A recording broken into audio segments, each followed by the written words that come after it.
Hey, everybody, it's the IF Podcast, and Yoko Chips here with a little introduction.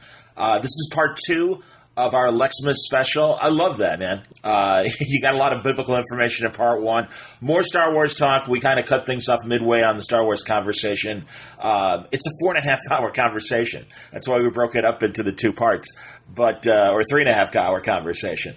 But I thought it was a lot of fun, and really, Skokie Spidey was killing me. Scoot had great observations. Of course, Franco and I had to argue a little bit, but I hope you enjoyed it. Part 1, and I think you'll enjoy part 2 as well. I did put out a version of most of our Star Wars talk on Word Balloon as well, on the regular Word Balloon feed.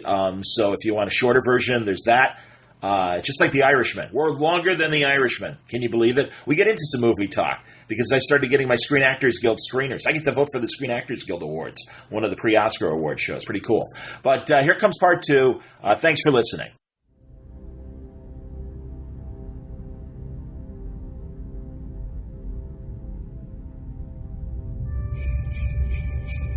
I got a bad feeling about this. I like to Lando. Every time Lando talked at the end, he would say a line of dialogue, then he'd go, Yeah, he would. Yeah, he was very happy with himself. Hey, the universe is falling apart. He was just happy he was in another movie. Yeah, I know. Exactly. He brought all the guys from all over the universe to save them. That was cool. Yeah, Leia couldn't even do that. Nope. She sent out the signal, though. Well, she's dead. Oh, I'm sorry. Died in Exactly. Well, that's why, thank God Billy D was around, because it's like, hey, you killed everybody else off, dumbasses. Wow. Jesus, thank God Lando's there to still. Oh, it's the truth. I'm sorry. You can bring it back. You can't predict people's deaths, Johnny. Come on now. I like these movies enough. And I'm sure that's whatever. That I'm not a hater or anything like that. But they really blew it with the original characters. And this movie, thankfully, they kind of righted the ship, but they really did blow it with the first 2 movies. Yeah, Chewie and C-3PO did a lot in this movie. Yeah, Yes, C-3PO was like the main character of the movie. Thank God. And he was funny, and too. And also with Chewie, for that matter. But R2, and I didn't even mind the little new droid, because I'm like, oh God, another one. Jesus. The little new Because I hate BB-8. But it worked because they didn't overdo it. Yeah, he wasn't irritating. He was just in there. No, exactly. But I mean, honestly, He was like a pet. Other than making toys, why do we need BB-8? Screw you. Seriously. Abrams. Who else is going to spin on a ball with another ball? Give me a He's break. technology. He sucks. He is. I had a good analogy. BB-8. Screw you. He's the Jar Jar Binks of the sequels. No. It's like, shut up. Come on now. I hate him. Oh no, I know this is I know kids love him, and everybody else likes BB-8 just fine. R2 could have done everything that they had BB-8. I agree. R2 was powered down the Needed more first movie. screen time. Jeez. What's that?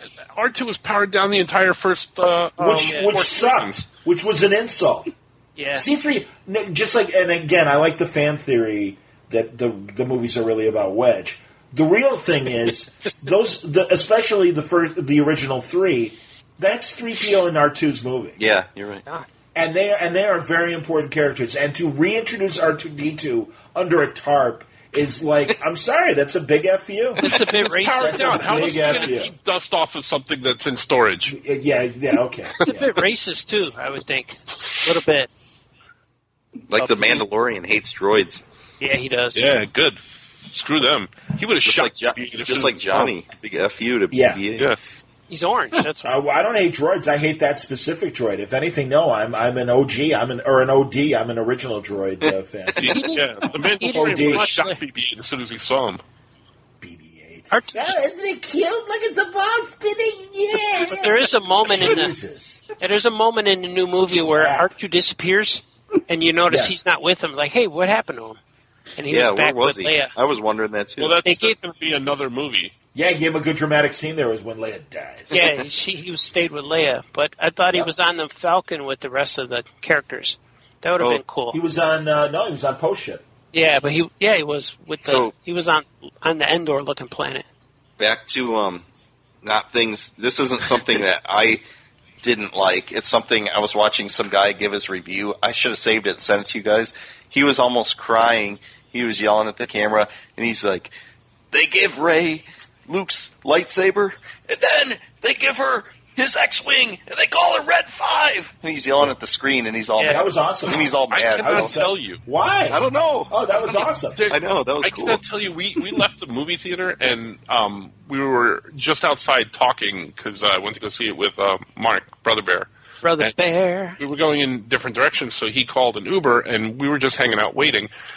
People were coming out of the movie theater either loving this thing as they were talking about it, or, oh my God, hating it. There was one guy just ranting about everything, and I'm like, why do you even have you seen any other movies? He goes, oh my God, there were parts of this thing that were so cheesy. I'm like, it's cheesy in every movie. Of course it's cheesy. Yeah. Every movie has a part where you're like, oh my God, that's so cheesy.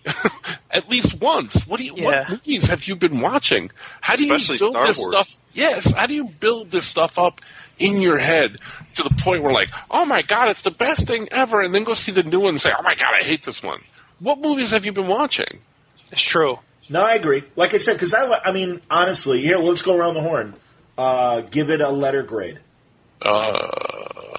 Abrams. I'll say B. I'll give it a B because it was good, but I like the other ones better. All right, I agree, Scoot. I for different reasons, I'll give it a B. I'd give it a B plus even. Out of all of them, or these three? Judge this movie. No, but I'm saying answer my question and then answer your own question. No, I understand what you're saying, but just the movie itself. No, I'm not going to answer your question. Instead, I'm going to get into fractions right now. Can we do that? No. Answer my question, then no, because I refuse to answer your question unless you answer my question. Yes. I give it a like an A minus, I think. All right, there you go. But now answer my question. What's your question again? I like that you didn't even listen to it. Are you saying? I was going to ask you. Do you want me to judge just this movie, or like together with the three sequels, or all together with all of them? No, I was wondering what you thought of this movie on its own, but by all means, let's expand it, and we can talk about the sequels in general. Sure. No, I don't want to.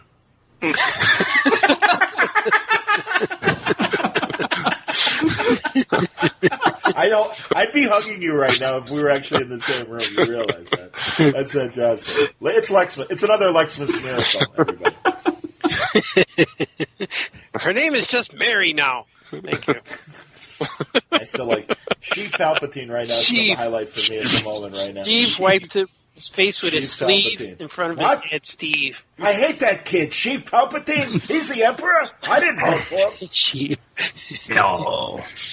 I thought it. I'm not the Green Party. I think it was the best of the sequels.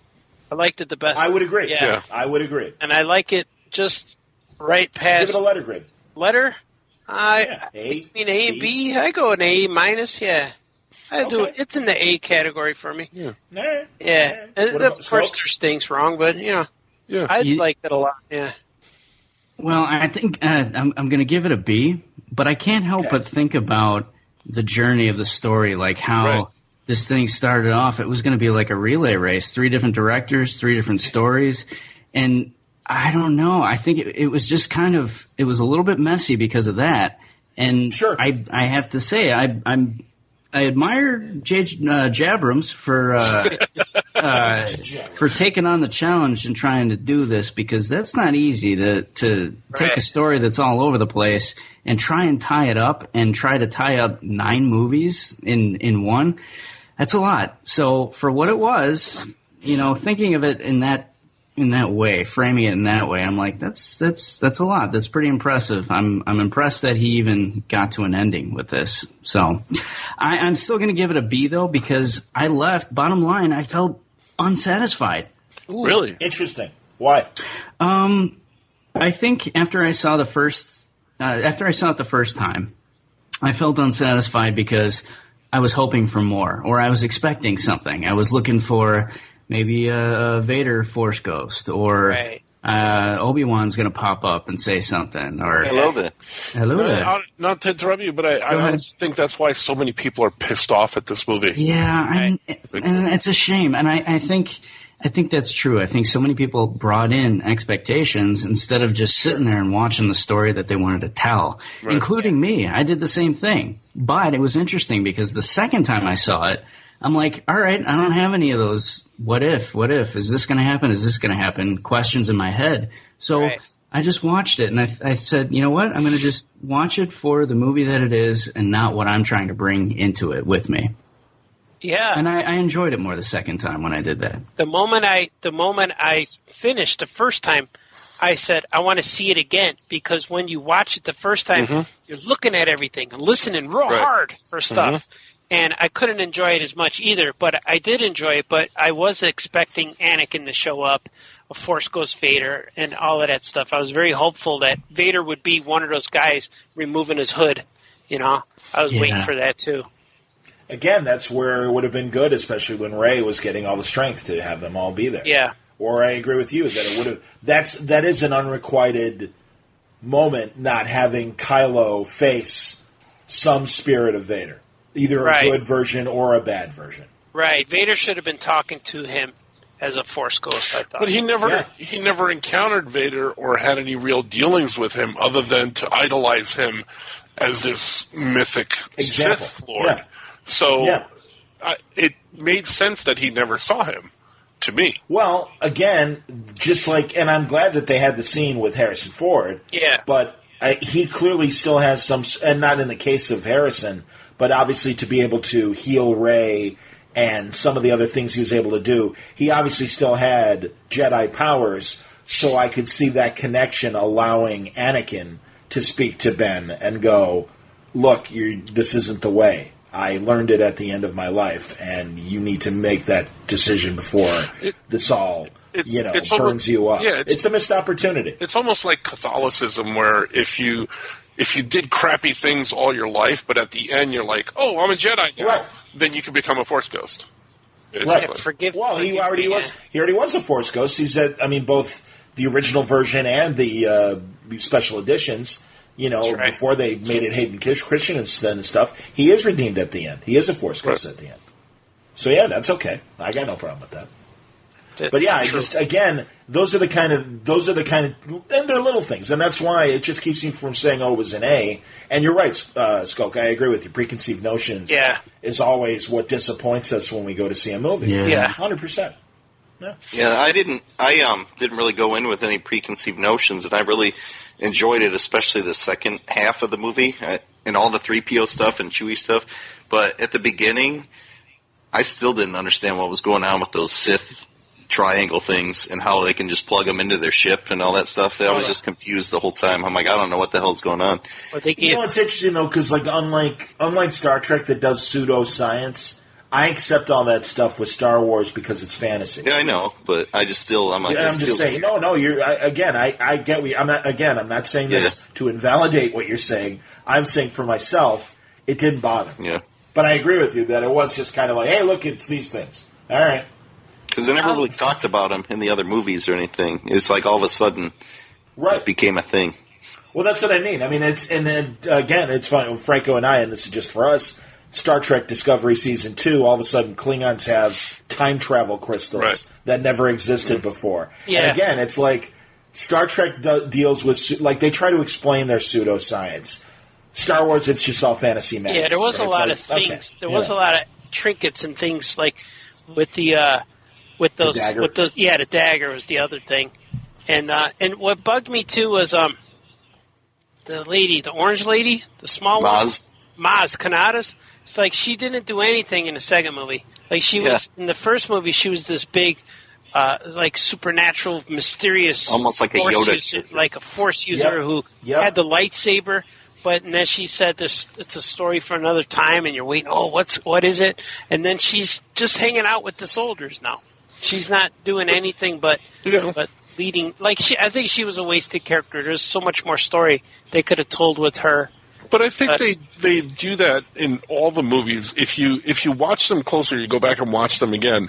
Not so much with characters that they bring in like Maz, but there's little things like if you're watching like Return of the Jedi at one point, or Empire Strikes Back when Han wants to leave after he brings back Luke from Hoth. He wants to leave and he's like, I got to go pay back Jabba. Yeah. There's always throwaway lines in Star Wars, like, Leia asked him, why did you change your mind? He goes, well, when I ran into that bounty hunter on such and such a planet. Mandel, yeah. Yeah, so like there's always throwaway things like that, so you can, and I think that's why they've had success with to a degree, the Han Solo movie and Rogue One, because those were throwaway lines from the original movies or the prequels where they go back and they're able to flesh them out. Yeah, they're able to flesh these things out and they work well. Yeah. So I just attribute it to that. So they, it's the character that you can go back and in the second one in episode 8, in episode Last 8, Jedi. where Maz is, they call her. And her place is being overrun, and she's shooting while she's talking, and that's all you really see of her. Yeah. There's something else going on there, and when is that story going to be told? Type thing, Hopefully they will. In a Marvel comic. It would be cool if they use her on a Disney Plus series. That would be cool to flush out some of that. Yeah. Well, I mean, again, and I'm sorry that I'm not completely up to date on Mandalorian, but he's dead. I work. Yeah, exactly. I welcome fresh ideas in the Star Wars universe again. I'm glad that this is over, and again, not with any good riddance, other than my contempt for BB-8, of course. But no, it's like because it is. You guys are right, and J.J. Abrams obviously had trouble, kind of making it all fit after what. And it's so frustrating because I really like Rian Johnson as a director. I haven't seen Knives Out yet, but I've seen a ton of his other movies. Yeah, I heard it's getting Oscar nomination. Yeah, no, and it sounds fantastic, and everyone I know has seen it, loved it, and I will make time to see it. I'm bummed I'm not getting a screener for it for the SAG Awards, which I want to talk about before we wrap up and tell you guys what I'm getting. He directed some Breaking Bad episodes, too. Yeah. No, he's a great... That's the thing, he's a great director. Go ahead. Finish I was just going to say that, it's like, it really was this weird, they didn't have a plan. You're right. And also, do you guys know there was a New Yorker article interview with J.J. Abrams, and he even confessed a lot of people feel like I don't write good endings, and the mystery box tag that he always gets of just these tropes that he puts in all of his movies. And it's just, and he even confesses and says it wasn't my original intent to do the trilogy. It really was only to do the first movie and leave. And it's like, well, if you're going to do an arc, plan the arc. I mean, you guys know his storytelling, for God's sake. Yeah. Plan the goddamn arc. I mean, this is, it's insulting. I mean, that's honestly where I am with some of the haters, where it's like, hey, you're spending a shit ton of money on this. I know, I'm totally swearing. It's like, but will you do us a favor and have a plan? Yeah, I know. And again, Carrie Fisher's death, nobody saw it coming, and that sucks. And I get that. But, God, I'll tell you, again, talking to Straczynski about Babylon 5 and some of the changes he had to make and stuff, and he's just like, I always left myself enough rope with characters that if something happened, I could change the story and adapt and put it on somebody else. I don't know. Is that Kathleen then? Is she the one who's I think so. should be overseeing? I don't think so. I honestly think my theory is Kathleen Kennedy is an organizer producer, not a story producer. She doesn't write the stories. No. Exactly. And I do. But she hires and tries to hire great people to do it. But again, it's like, whereas Kevin Feige is a creative producer, and he plans he understands Rebel series and Clone Wars, and the movie did feel like that. They made it up as they went. They didn't have a plan. But even if you go back to the original trilogy and George Lucas, he got really lucky with that first one because he had such great editing and everything. He'll even tell you that the story sometimes was kind of all over the place, but he had that long-range plan for all the episodes. Yeah, he wrote. Right.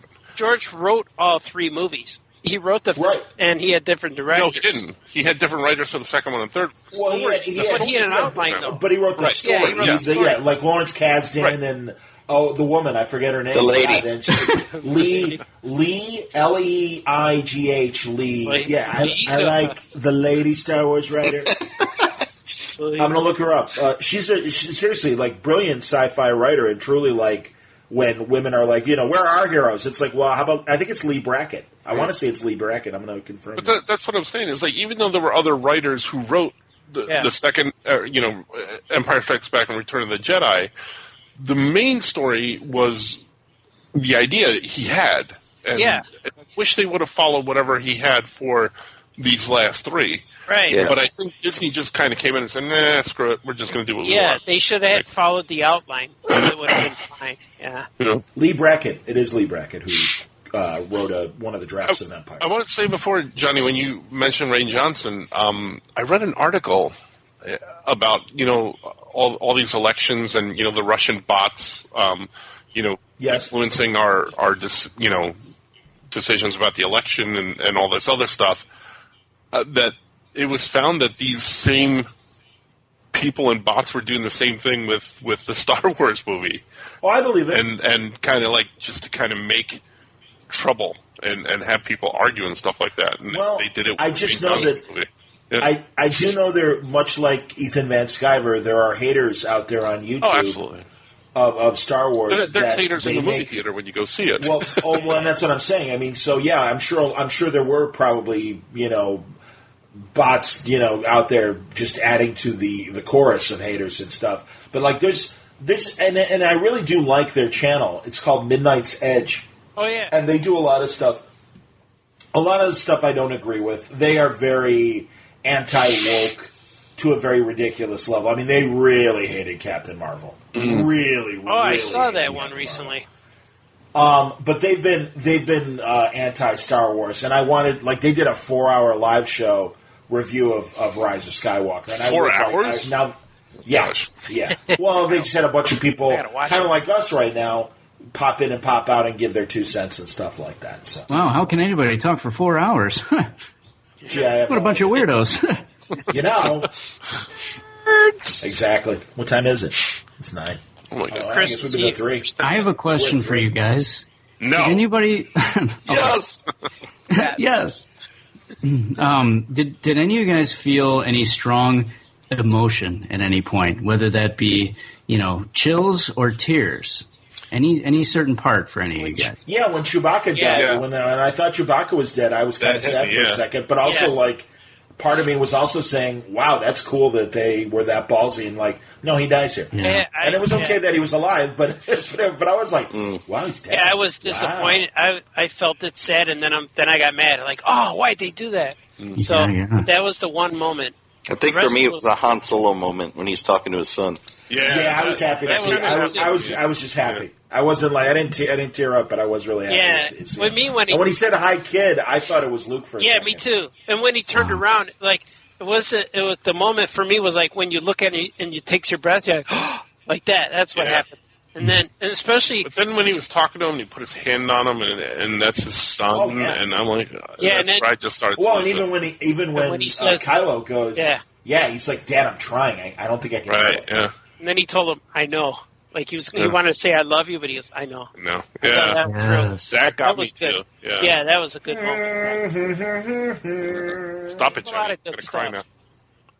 I'm bummed. That's the one piece of music I did not hear in this movie, and I was very sad. That's my favorite music from Star Wars. The sad romantic music. I want to go see it right now. I want to go watch it again. So there's a lot I enjoy. I'm debating. I got to be honest. I'm really debating if I need to see it again so immediately. I mean, I'll certainly watch it when it's streaming, but I got to be honest, and I don't know. I'm gonna have to think about it because again, I truly did. There was a lot I really did like, and it starts with Poe. Poe was fantastic. 100% turnaround. Yeah, he funny, just heroic and funny, charisma. And I like the shit with Finn. He was like a Han Solo replacement. Good. Finally, 100%. Yes. Well, one of the parts that got to me was involved Poe when he was sitting next to Leia after she had died, and he's like, when he's praying over her, he's like talking out loud to her. I'm like, oh man, and it wasn't even for me so much that Leia's gone. I mean, that was sad, but it was more the idea that, man, I've been in that position. Like I've either been there with someone who is dying or already gone, and I've been having that similar conversation either out loud or in my head, just like, sure, I don't know if I can do this. Like, how are you so strong? And those kinds of things. That got to me for those reasons.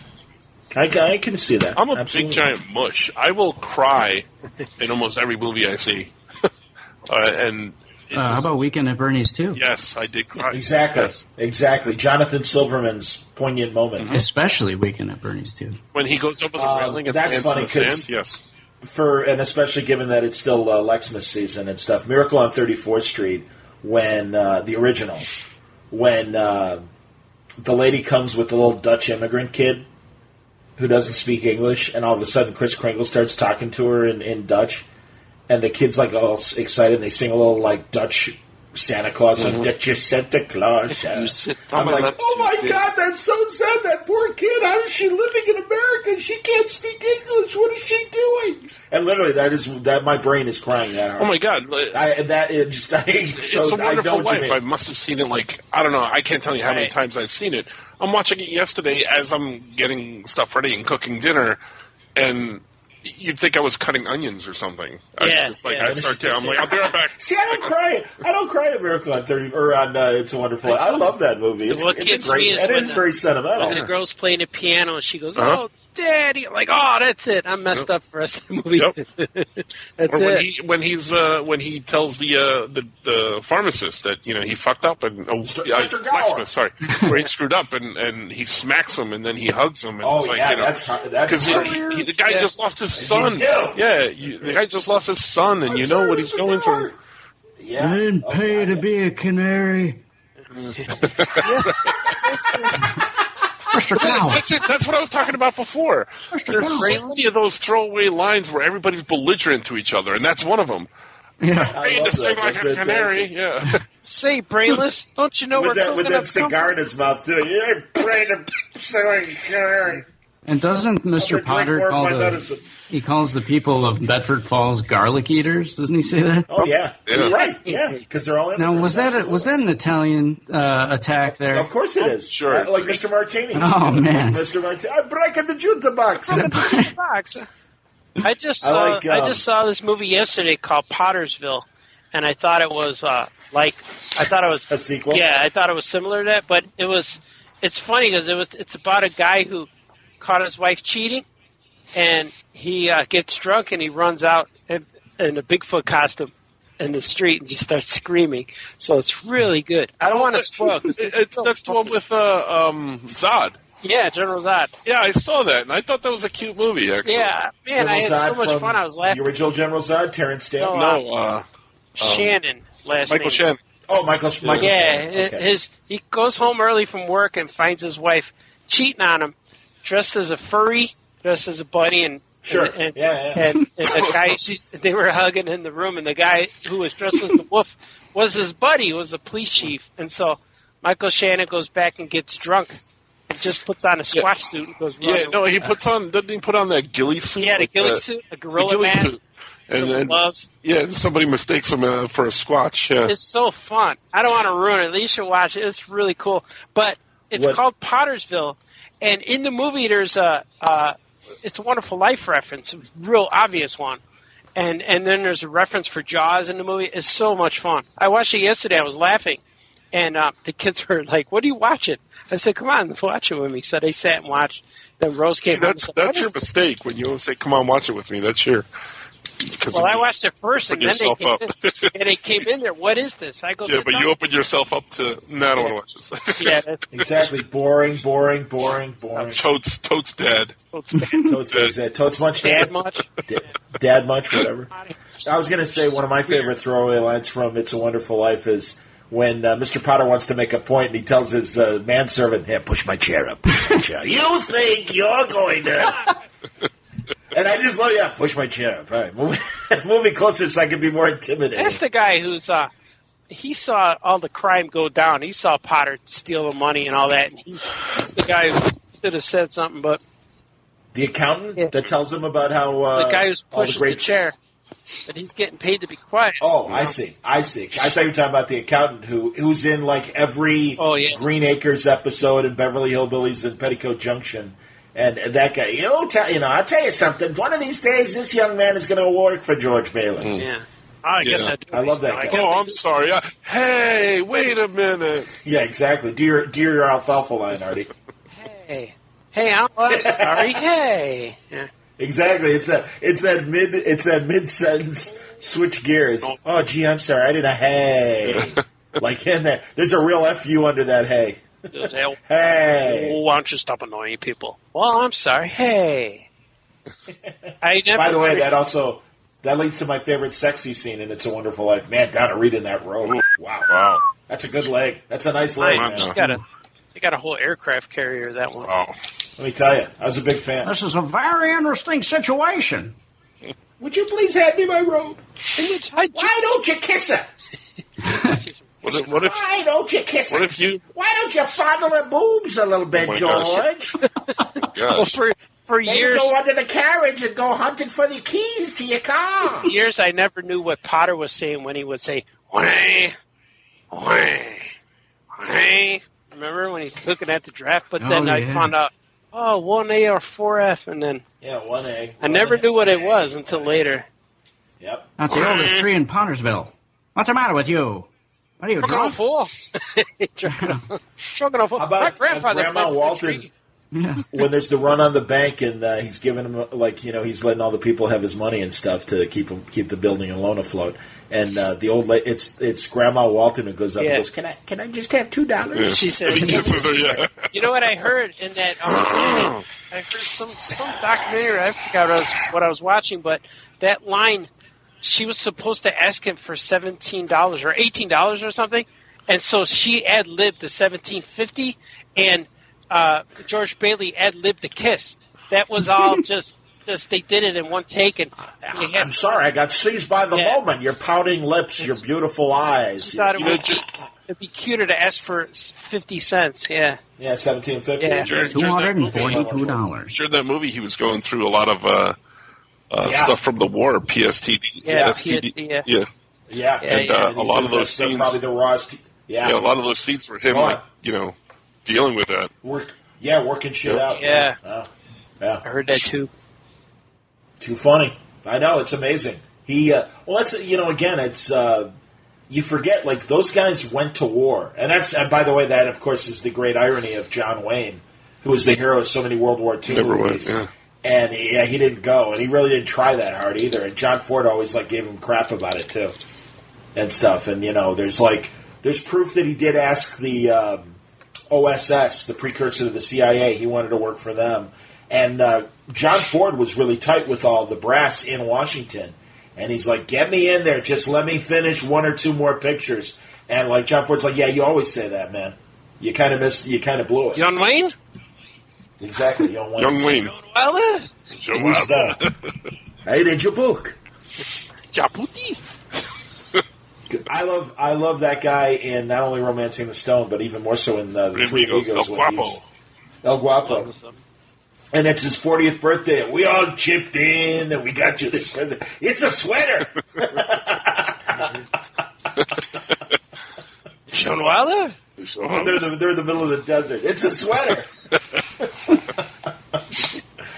Oh my God, good stuff. What else am I going to tell you guys? There was two moments in the new movie, Star Wars movie. Go for it. That could be spin-off movies on Disney Plus.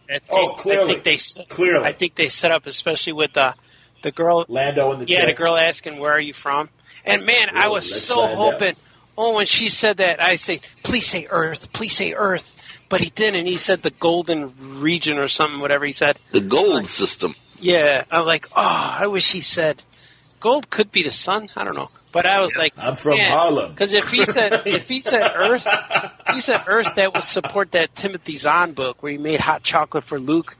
That would have been cool. And then the other one was, of course. Tell me about go ahead and do the other thing, and then tell me about the hot chocolate. Oh, when Ray buries his lightsabers could open up future Disney. Sure. Yeah, because everybody goes back to the old Skywalker homestead. Yeah. Jeez, for a place nobody ever heard of, everybody goes there. Yeah, it's all. I liked how it ended with the dual sunset again. I thought that was great. But in the Timothy Zahn book, I used to read it on the bus all the time. there was 3 novels, but I didn't make it to the 3rd novel because I graduated, so I stopped taking the bus to school. So I read like halfway through, and I just stopped. I lost track because I used to get on the bus and just read it every morning for an hour, and then read it coming home. So in one of the novels, Luke Skywalker is making this drink, and C-3PO comes up to him and behind him, and he's asking, "What are you doing, Master Luke? What are you making?" And he said, It's a drink that comes from Lando's home planet. He calls it hot chocolate." And he goes, "Oh." And I'm like, "What?" That's and right. He's like, "What? Lando's from Earth." Because they don't have hot chocolate in space. You know, they'll have chocolate. Originally, the name of the drink originally the name of the drink was Colt 45. Oh, was it? Exactly. Yeah. Would you like to try some malt liquor? But That's from the gold system. But when he said that, I was like, "Say Earth."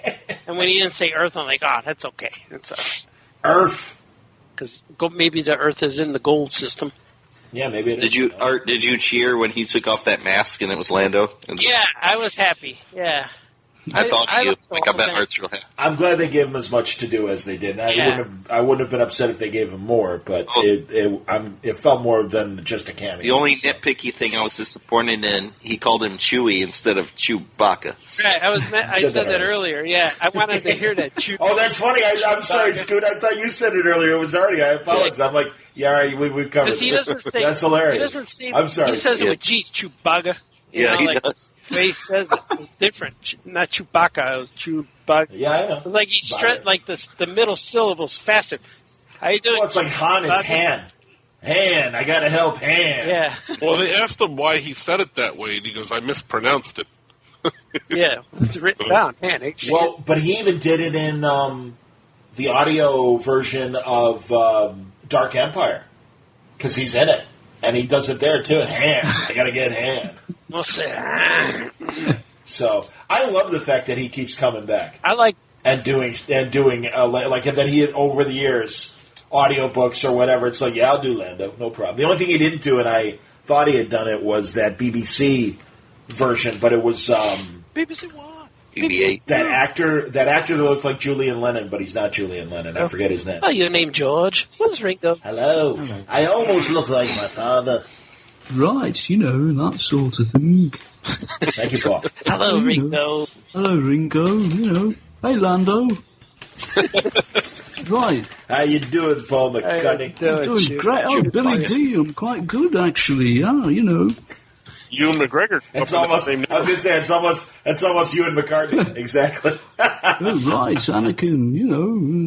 Anakin, we must make Penny Lane. All you need is love. All you need is love. Well, he was in that. Everybody else see yesterday? He can sing. Yeah. And when he sings, that's what it sounds like the whole time. It's like him yelling. Yeah. It is like yes. Did you see the movie he made with Renee Zellweger that's supposed to be like the parody of the Rock Hudson Doris Day movie? Oh, you mean Down with Love? Down with Love. Thank you. Well, you're welcome. I like that. I'll admit I do like that movie. Actually, I should mention, because we all made fun of her when she was on, I forget, a couple of years ago, but I saw a recent video of her interviewing Tom Hanks and them both talking about the Mr. Rogers movie and the Judy Garland movie, and she looked normal. Her face looked normal again. Yeah. So maybe we saw her in like a bad Botox moment or something like that. Who? But really, it was Judy it was a big relief to see. I'm talking about Renee Zellweger. Oh, I'm sorry. Stay up. I don't know. They sound the same to me. Didn't she do another Bridget Jones where she doesn't look like Bridget Jones anymore? I think that was the movie. Maybe it was around that time that I saw her. I never saw the third movie. Neither did I. I just saw like a production still. But all I know is it's a video that's current on YouTube of them interviewing each other. And like I said, she's talking about her Judy Garland movie, and Tom is talking about the Mr. Rogers movie. Won't you be my neighbor? Who is it? I have SAG screeners. I started to get Screen Actors Guild because I get to vote for the Screen Actors Guild Awards. January 17th. Can we vote with you, Johnny? No, but you can hear what I'm getting to watch. I saw Ford versus Ferrari. I don't know if you guys saw it. No. Epic. I'm never going to watch it. Yeah. Never going to watch it. Unbelievable movie. Well, you're going to miss a great movie. I don't care. Never going to watch it. Not my It's life really, right now. really cool. Unless one of them was wearing a Batman outfit, I'm never watching it. Never going to watch it. Unless there's lightsaber. Or go ahead. Yeah. No, I might watch it. You never know. It'll be in my. I watched like 6 movies yesterday, so it's probably. I watched a real hurting Nutcracker movie. I was so mad at it. Go ahead. Or was it just generally a Nutcracker in terms of it hurt your balls? No, it was called the Nutcracker in the Four Realms or something. But I took it away from you, Johnny. Go ahead. Yeah, it's much. No. This is much cooler than Ford versus Ferrari. We were. I've been seeing Nutcracker No, continue, play. really. I've been seeing his Nutcracker play every year for the last 10 years. Well, Sonny's been in them, and I know the story. But in this movie, they called it the Nutcracker. I have no idea why they called it the Nutcracker, because the girl in the movie never got a Nutcracker for Christmas. She got an egg with a key instead. And it was back in the day, that's what they call nutcrackers. I guess so, because I guess you got to throw them. Wham! Oh! But it was very frustrating. If they should have called it. Good. I hope you suffered for 2 goddamn hours. How about did. that? They should have called Ferrari movie. Yeah, Idiot. they should have called Wizard of Oz meets Narnia. I'm gonna call it this. All right, go ahead. I'm sorry. I'll watch your. No, please. Your full. No, you don't have to watch it. I was gonna go through the list of the other SAG movies I'm getting. Yeah, let me see. So I'm getting the Mr. Rogers movie. Yeah. I'm getting the J-Lo stripper movie. Hustlers. Hold on one second. Boy, oh boy. Narnia. I got Joker. I never saw that. One second. Which one? Joker. Yeah. You really never saw Joker? I haven't seen it, yeah. Interesting. Hold on one second. I saw it. Did you guys like it? Yeah. You guys all Somebody did? got up at the end. I stayed through the end to the credits, and as I was leaving, some guy got up and started yelling. He was yelling about. He started off by saying, "See, this is what happens when we eat each other," and I was like, "What is he talking about?" And he started. I hope he Dark Knight. shut it down. Well, is that right? Joker. I don't know. There's a lot more moaning. What? Yeah, it was weird, man. Like, he just started yelling. He was talking about, who's the guy in there? Joaquin Phoenix. Joaquin Phoenix. Yeah, he would want us all to be vegan. And he's going on. And finally the people who worked there came in and they started talking to him and getting him to settle down. But I was like, man, time to go. This was at the very end of the movie? Yeah, this was after it was all over. I was foolish enough to stay to the end for that. You were waiting for Scope, did you Batman. or Artie, because you guys are Chicago guys, did you hear the story that there was downtown when they showed the movie the first weekend, there were 2 guys who were smoking cigarettes during the movie and would maniacally laugh and were just being a nuisance, and finally the cops came and actually arrested them. Good. And made them spend the night in jail and stuff. And it's like, hey, don't be jerks. Yeah, all right? Seriously. Good. So here's the list. Here's what I'm getting. First, these are no. It's all right. It's all right. I enjoyed every moment of the Nutcracker. I'm not done yet. I love you. DVDs, Bombshell, the Fox movie with Nicole Kidman and Naomi Watts and I heard that's Harley good. Quinn, Margot Robbie. Never gonna watch it. The Harriet Tubman movie called Harriet. Called The Tubman. Irishman. Jojo Rabbit, which is the crazy movie that Thor Ragnarok guy made. It's great. It was never in the movie theaters around here, and I was looking for a place. Wow. Yeah. No, it's excellent. Send me a bootleg of that. Joker, Marriage Story, which is Kylo Ren and Scarlett, and then the Black Widow married. Yeah, you're gonna hate it because Kylo Ren is in it. Exactly. Is he? I like him in indie movies. was my I do favorite like him in part. indie.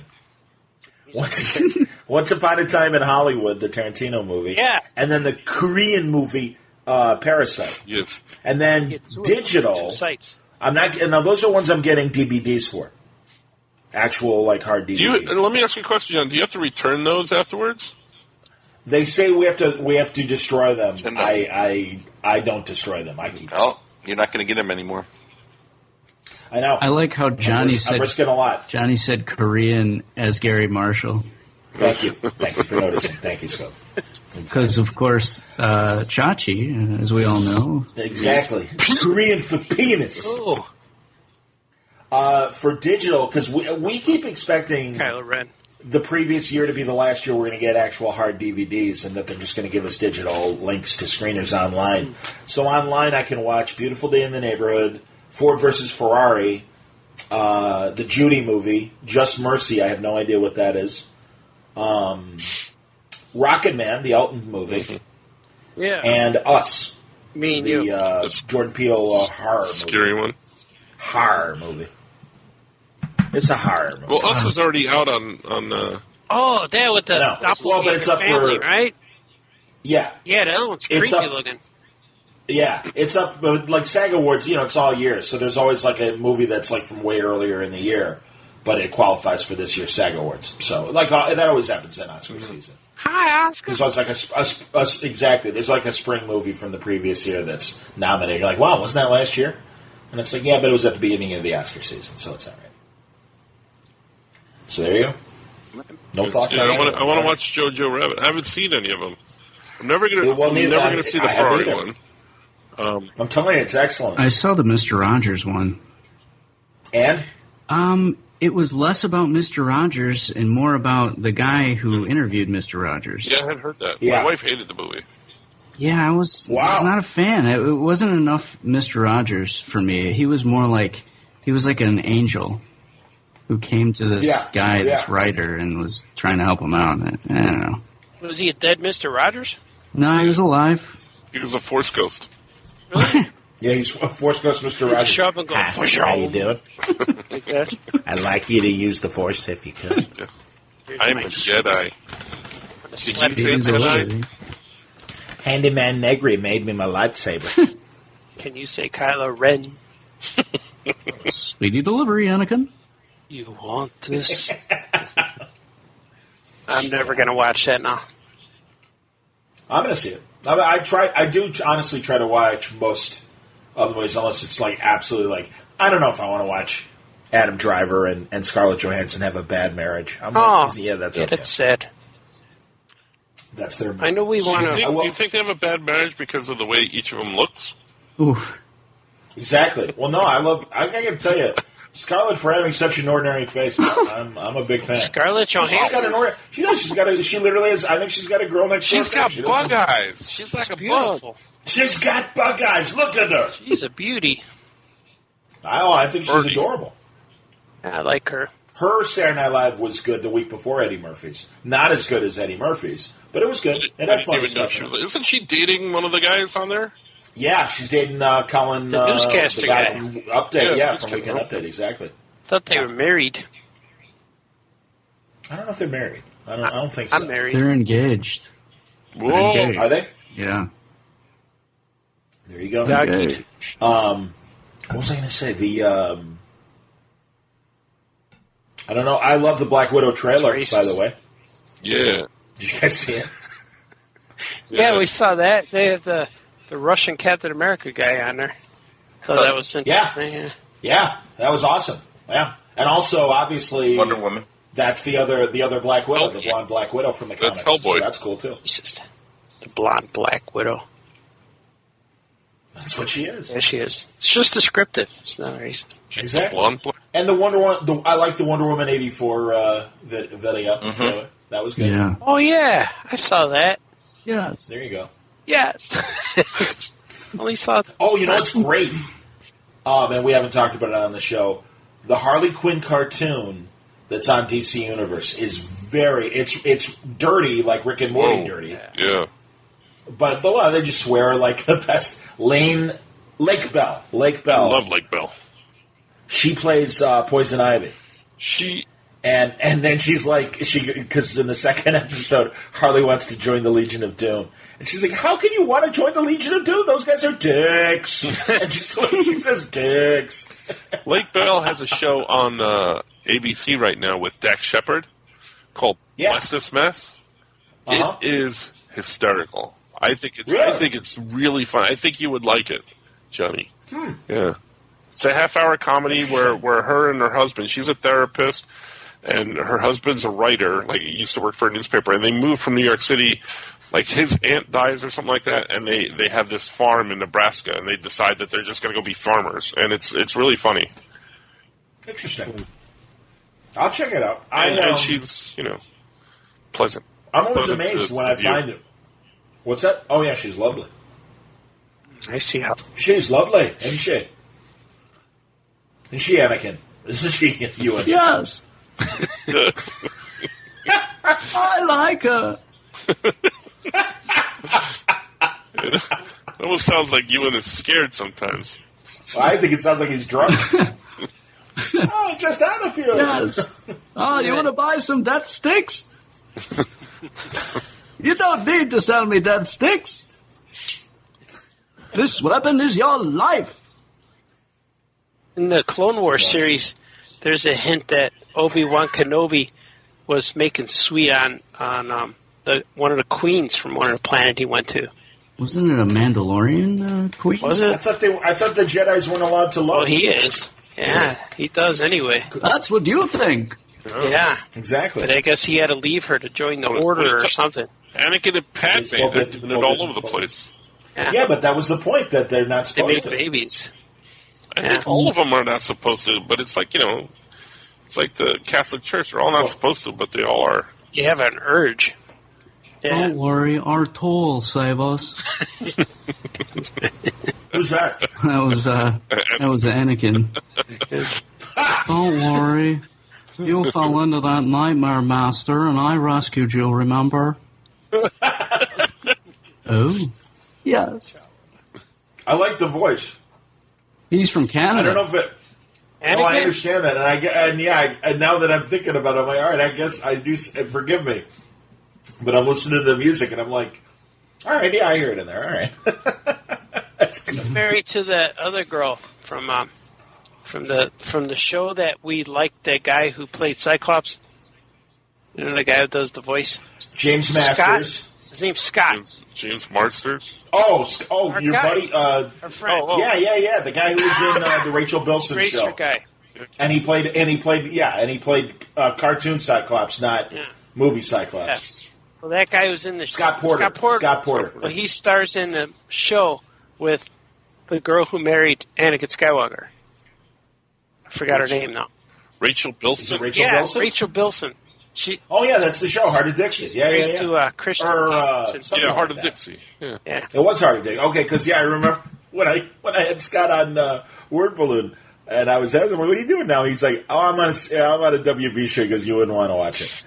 And I said, "Which one?" He goes, "The one with Rachel Bilson." I'm like, "Oh, Heart of Dixie." He goes, "Yeah." He goes, "You wouldn't want to watch it." And I'm like, "Well, I'd watch it for you." Yeah, it's cute. It's so. And Rachel Bilson, I'm a big fan. What has Hayden Christensen done? Really, he did a couple of movies after Star Wars. Shattered Glass is a great movie that he made, where he's the plagiarizing journalist. Yeah, and there was that other movie where he was like a jumper, a time jumper. Yeah, I like. Yes, I like that movie too. They could have made more of that. Yeah. That's something they got. I think they wanted to, but it didn't do it. Yeah, that's something they got wrong. Yeah. And the other one, there was one similar to that called like Clock Stoppers, which could have been good too. That was really fun too. But I don't know, they just don't catch on. Then what happened to Hayden Christensen?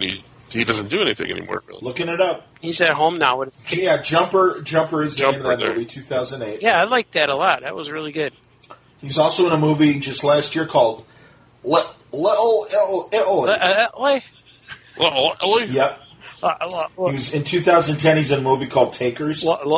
2 years ago, he was in a movie called First Kill with Bruce Willis. Hey, it's a Bruce Willis direct-to-video movie. What are the odds? I remember Takers. I think I've seen that one. So never mind when I said he hasn't done anything. Never mind. Yeah. He just hasn't done anything good. Yeah. Why not? They should do good stuff. You know? Why not? Is it a gamble? That much of a gamble? I think so. You read something? Yes. This movie sucks. William Friedkin, the great director, said, "For a movie to be good, 1,000 things have to go right." He talks like Trump. He does talk like Trump. The lady. I like the lady. That was Wayne. That's Wayne Newton.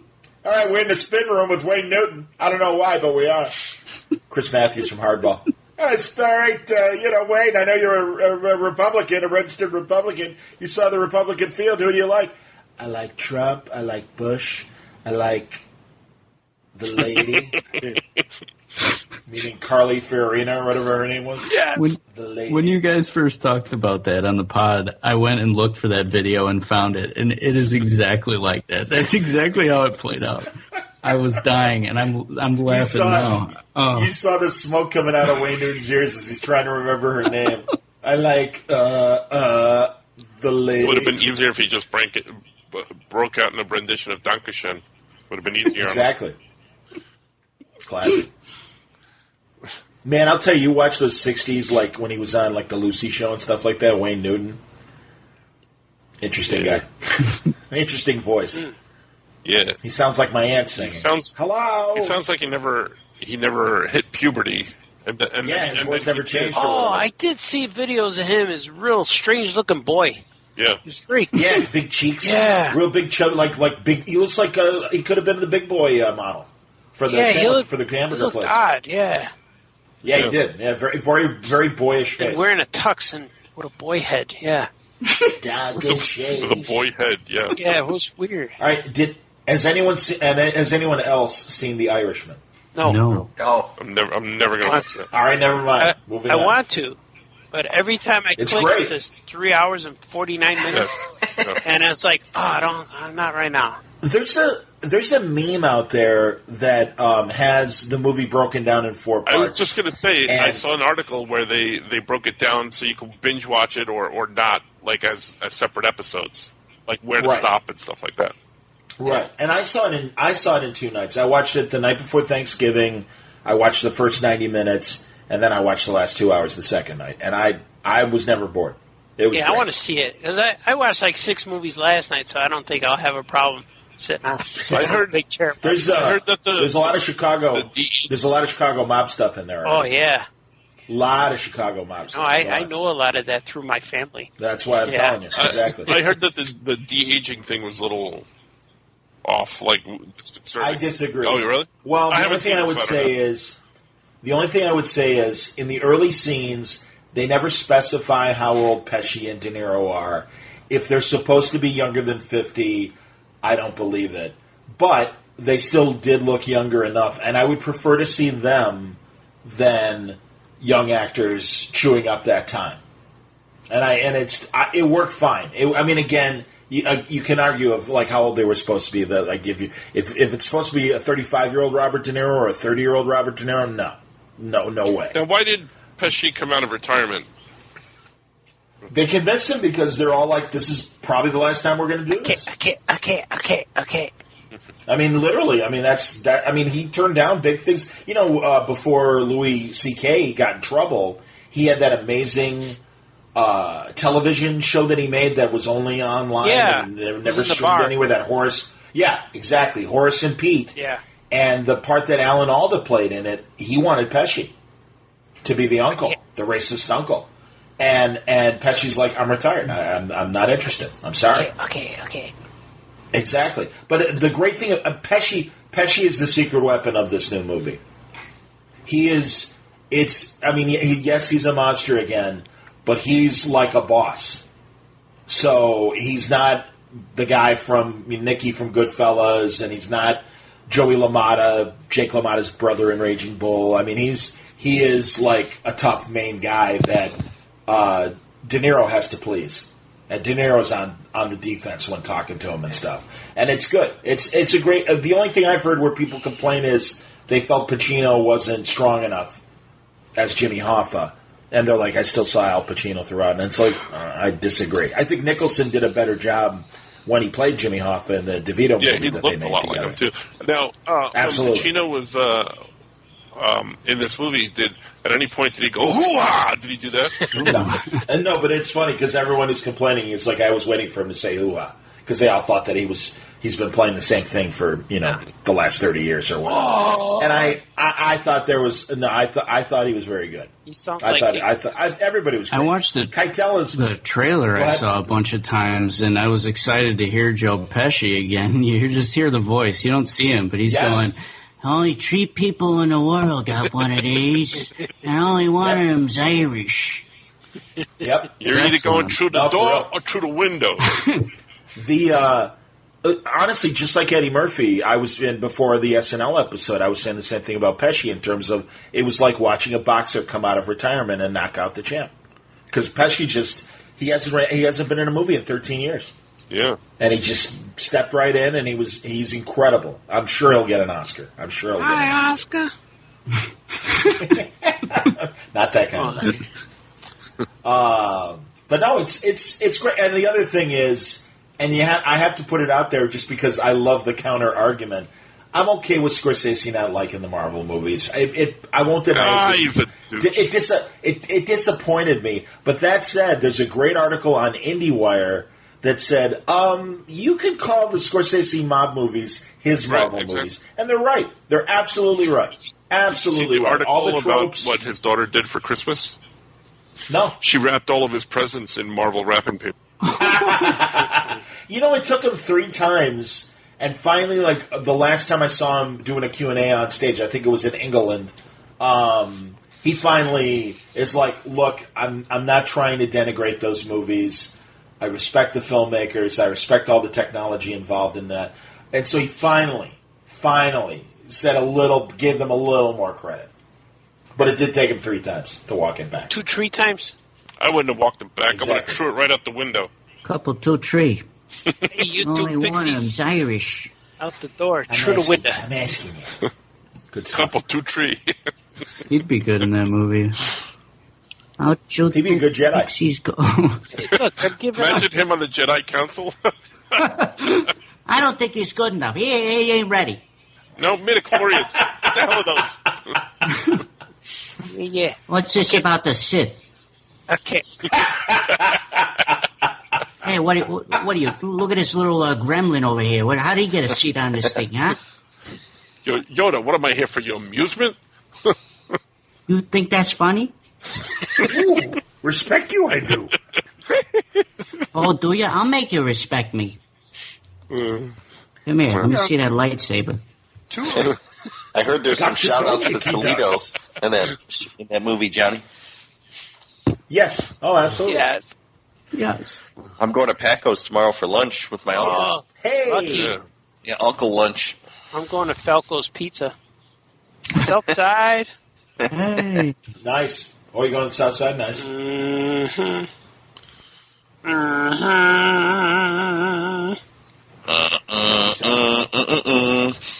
I'm going to watch The Mandalorian a few hours from now. Yeah. That's right. They debut at 3 a.m.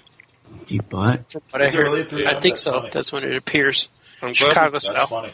I'm glad we did this because I needed a few laughs. I felt like Artie. I haven't left the house in 4 days. So Yeah. I'm having trouble breathing because I've been laughing so hard. It's wonderful. Did you guys see Cats?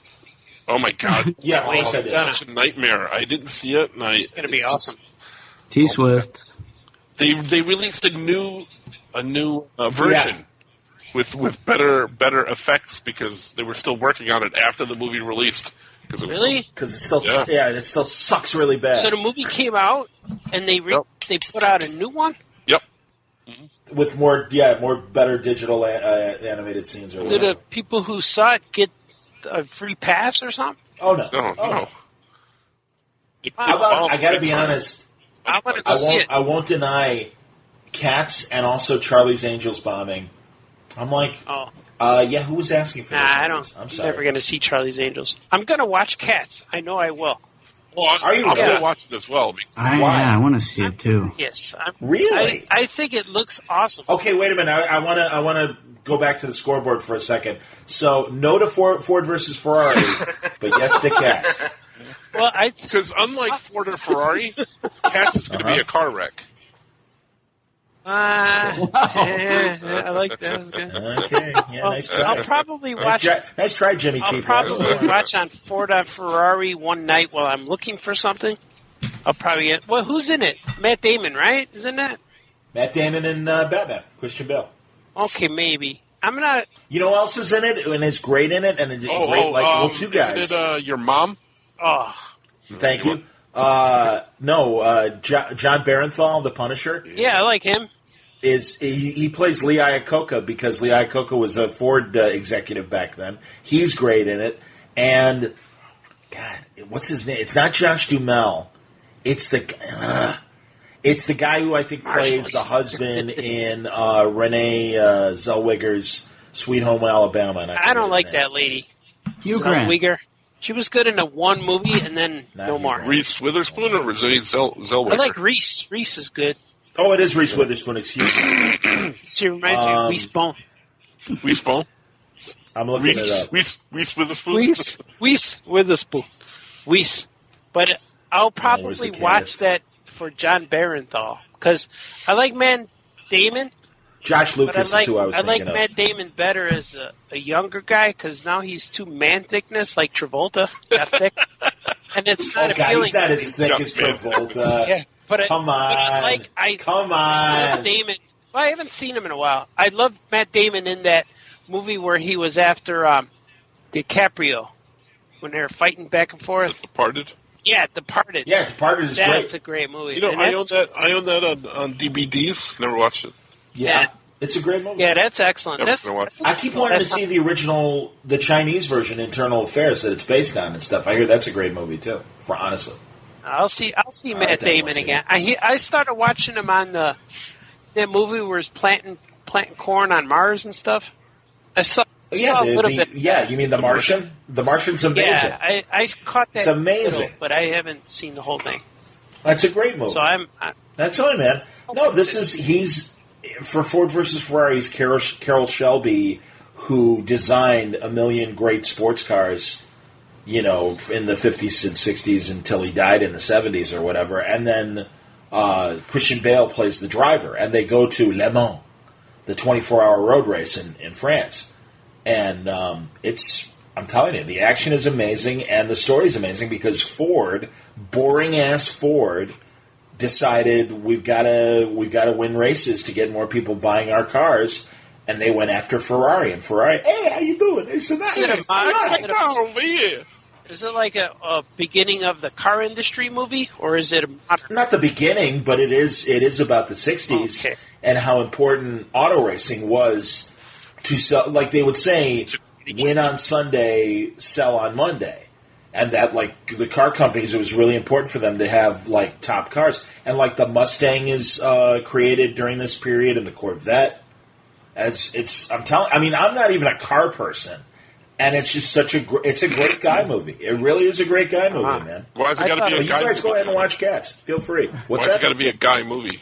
Well, I'll tell you honestly, Franco, there's a huge feminist anti-reaction to the movie. Oh, really? Because they feel that the only significant woman in the movie is Christian Bale's character's wife. And they're like, well, they didn't give her enough to do. And it's like, well, I want to see it now. It's about the competition between the companies. And yeah, guys, I'm really sorry, but every movie can't be for everyone. Yeah. I dislike and that kind of gets me again. That kind of gets me mad when I'm like, I'm sorry. That's really I don't agree with that opinion. That's all I can say. And obviously, I feel pretty strongly about it. You can hear my tone. I disagree with you on everything except that. I know. I truly believe that has gone a little too far with the outreach. Forcing it is not. Well, good. They're force ghosting it. Yeah. But it's really interesting. The music's amazing because it's the 60s and everything. And there's a lot of really good performances in it. Again, I'm sure it will be a big movie obviously it's a SAG Award movie, so I'm sure it will also be a big other award movie as well. Hopefully it'll be on Netflix. Very cool. And it's a true story. Hopefully. Yeah, and also, by the way, I'm sure it will, but also, Artie, Adam Carolla made 2 documentaries, one about Carroll Shelby, the car designer, and the other about the same subject as the movie, the rivalry between Ford and Ferrari. Yeah. And they have all these, like, Henry Ford III is in it, talking about his dad because Henry Ford Jr. was running the company in the 60s. And they have all these old Ferrari executives. It's great. No, and again, I think it's really, really interesting because, Ferrari kind of owned Le Mans for a long time, and it was guys like Carroll Shelby was a racer himself, and then he had a heart condition. He couldn't race anymore, so he went to designing cars. And he kind of convinced Ford. He's like, hey, if you want to be taken seriously, you gotta start making, cars that can kick Ferrari's ass, and I'm the guy to do it. And it's really, really cool. I'm telling you, it's a great story. Do they have any half people, half cats? No, I can't exactly. wait. Wow. I want to see Idris Elba's cat balls in Cats. Oh. That's the only thing I'm interested in. Once they're both on Netflix, man, that's going to be an awesome night for me. By the way, that's another. Have you seen Dolomite yet? The Eddie Murphy not yet. on Netflix. No. It's excellent. Yeah. It's honestly the Black Ed Wood story Bill. in terms of like another guy that wouldn't take no for an answer and became a success in spite of it. It's a very positive, like, that's cool. This guy believed in himself when nobody else did. And you can even say that about, Ed Wood, crappy filmmaker. Meanwhile, he made like 5 movies. How many movies did you make? It's like, when people are, Ed Wood sucks, it's like, really? Well, he got 5 movies made. How many did you get made? That's right. Shut up. It's like, it's true. I believe in you, Johnny. I think you can make movies if you want, Johnny.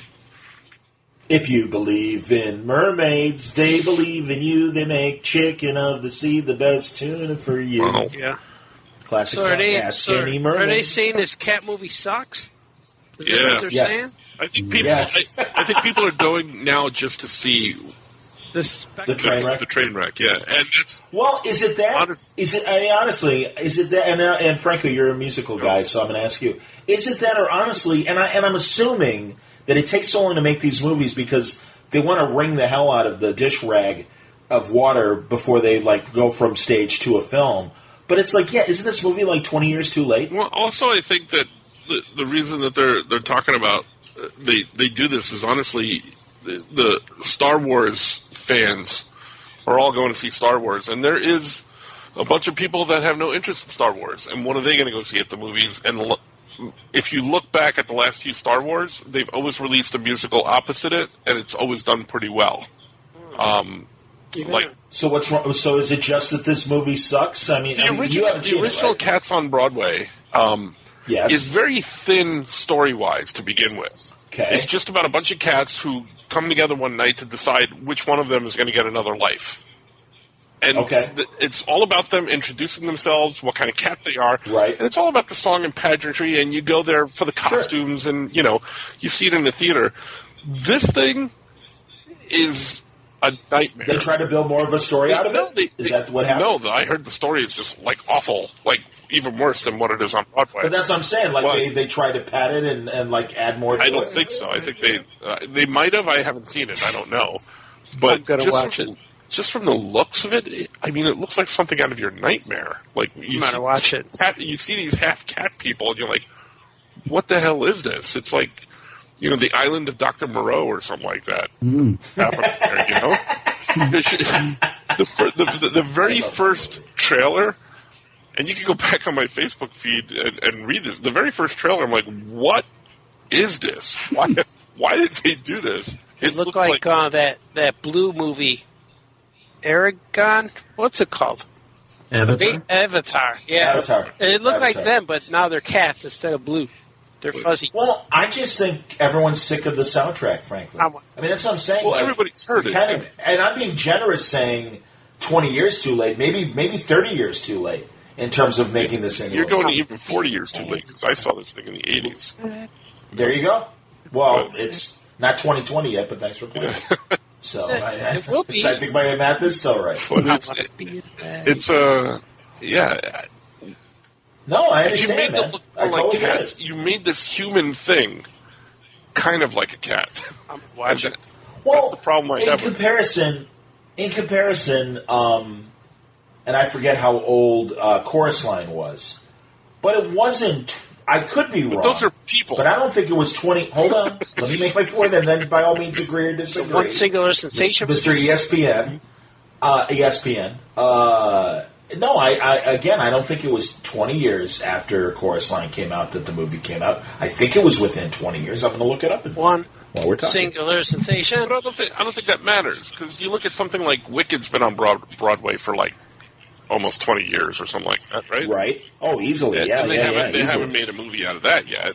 They should. Exactly. That's my point. But they will. I guarantee you that it'll be a hit, and people will go watch it, especially if they do the special effects right and stuff like that. But this is nightmare fuel. A Chorus Line had people in it, and when you made the movie version of it, they were people. This were people in cat costumes that looked like cats, and they were kind of, fun to see the costumes. Then they made a nightmare and put it on screen. Right. And that's, I think, what's really, So is it a horror movie? No, it's It's a horror movie. Hooah. But it's a movie in a nightmare It's a dream. horror, Tony. No, or you're saying it is a nightmare. It's a nightmare. You look at Oh. that, you're like, what is that? I'm not going to sleep again forever. I'm going to see it. All right, I just want to point out, Chorus Line started in 1975 on stage, and it was a 1985 movie. 10 years. 100 years. And I do think I hear what you're saying, Franco, and I agree with you. I do think that when a musical is out, and I agree with you too about Wicked, in terms of that it will likely do okay if they're smart. But yeah, I also think that because I think Cats burned on you the way that like an annoying song burns on you. Midnight, all the kitties are sleeping. I mean, I've been making fun of that stupid song for 30 years ago. Gonna what's his ride on face? my freeway. What's that? Of love in a pink Cadillac. Have you seen that? Have you seen that video of? Oh, thank you. And once again, bringing up Bad Aretha from the 80s. Who's zooming who? Exactly. The worst. The worst. Have you seen that video that they shame Judd Apatow's oldest daughter with, where she, and it was in one of his movies too. I think it's in Funny People, the Adam Sandler movie, where it's like her from junior high doing a solo from Cats, and it really is like embarrassing. Like, you know, hey, look how goofy my kid looked when she was an adolescent. It would certainly give me a complex if something like that existed. I've burned all the photos of me from. What are you going to do? Everybody's like that when they're a kid. Of Just course, grow up. but it's Grow up, get over it. But she was on. I think she was on Seth Meyers, and they showed it there. So, Have they ever made a Star Wars musical of any kind? I'm sure. Luke, be a Jedi tonight. Did some burlesque. Remember that? There's a group called Gorilla something that does burlesque. Yeah, Gorilla Tango. Yeah, Gorilla Tango. I've seen that. They did a Star Wars one, and I got dragged to it. I did not want to go, but But the Simpsons. I saw the whole Was it thing. cool?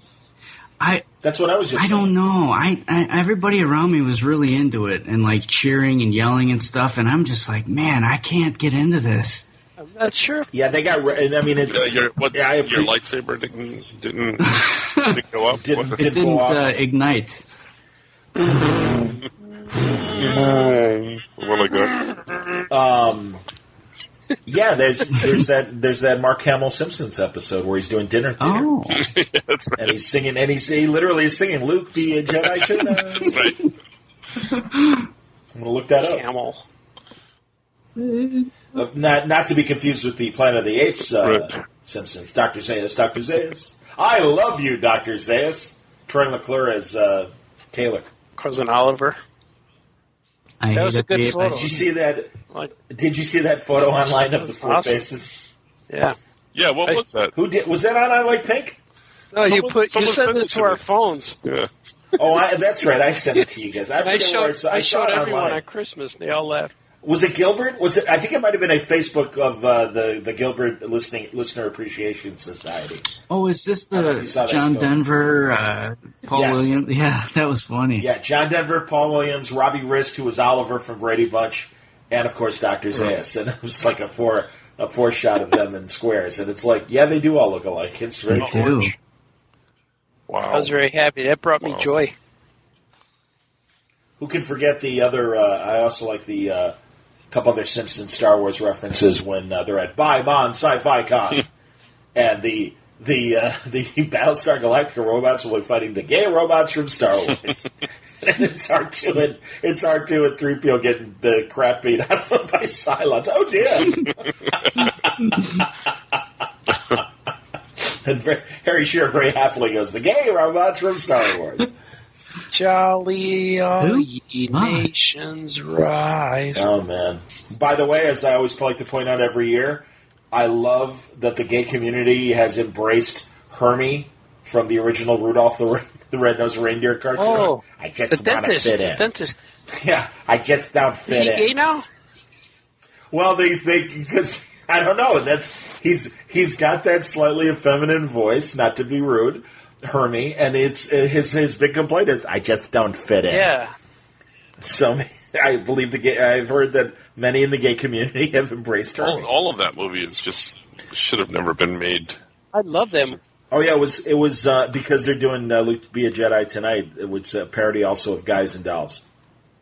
Luke, are you talking about the Rudolph movie? Rudolph yes. show, yeah. Shiny You're making a whole TV show about someone you don't like and make fun of until you need them. Well, Donner was a jerk. You should be disappointed in yourself, Donner. Oh, totally. All of them. Even Santa was like, now, oh, wait, Foggy, yeah. I can't see. I might need someone with a big red nose. Yeah, and he put Skokie, mud on or rather, Skokie. Put mud on Skokie and I. Yeah. Go on. Skokie and I were talking about, or we heard Gilbert Gottfried with Mario Cantone. And Mario Cantone says, and he's right. He's like, "Oh my God, everyone's a jerk in that Rudolph thing, and the message is horrible." And that we're only going to like you if we can use you in some way. See, this is my issue with this because it is a classic cartoon from way back when, and I love that. Everybody watches this, and stop motion to whatever it is, with great affection because it comes from before you were born, or it debuted, as I always like to point out every year, the day I was born. I am literally as old as that cartoon. Go on.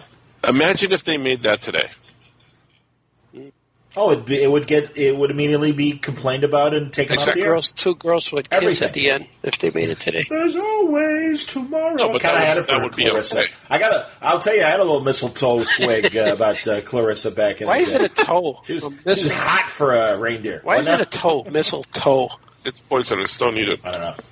Toe. Missile finger. Missile pinky. Mistletoe. Well, because a missile finger is something else. Missile. That's something you. Woohoo! It just comes in. Yeah, exactly. Or you could have a missile in your pocket. Missile too. cheek. Let me drop my pants and fire off a rocket for this. Missile toe. Missile fingernail.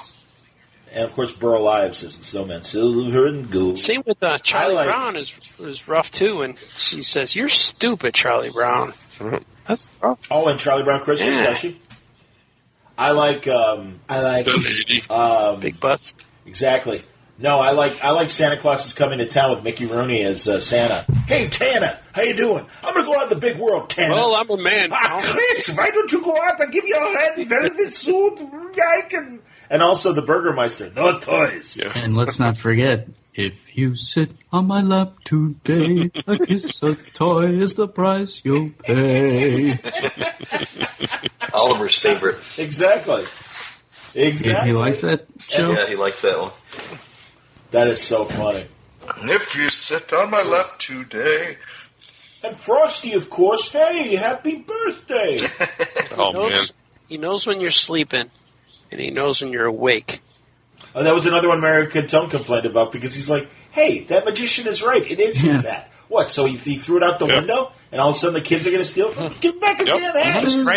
Give me my hat. I love that guy. Billy DeWolf, great actor. Funny. He's in that one of my favorite Dick Van Dykes, where he runs the pet grooming hairstylist place, and they got the ugly dog. Mr. Petrie, I'm going to need another 2 hours to complete my masterpiece. Busy. Yeah, they should have given that guy his hat back. Yeah. And I love Jimmy Durante. And the kids were sad, because Frosty was going to melt. And then they were going to drink him, because they were very thirsty. Yeah, but none of those Jimmy Durante Jimmy Durante had that big red nose. Well, that was Jimmy Durante's nose. Big boozer. He in general, Big Nose would have been a great couple from the Start Walk movie. Hello, I don't know if you noticed, but my nose is obscenely large. They poke her in the eye all the time. Ow! Princess Leia, she died of asphyxiation because my nose sucked out all the oxygen from the room. Wow. It's good. Yeah. Thank you. What's her name? I gotta look this lady up. Horrible. I think she's on Downton Abbey. Yeah, I believe she's Lady Big Nose. I don't know. It's Maggie Smith. That's who it is.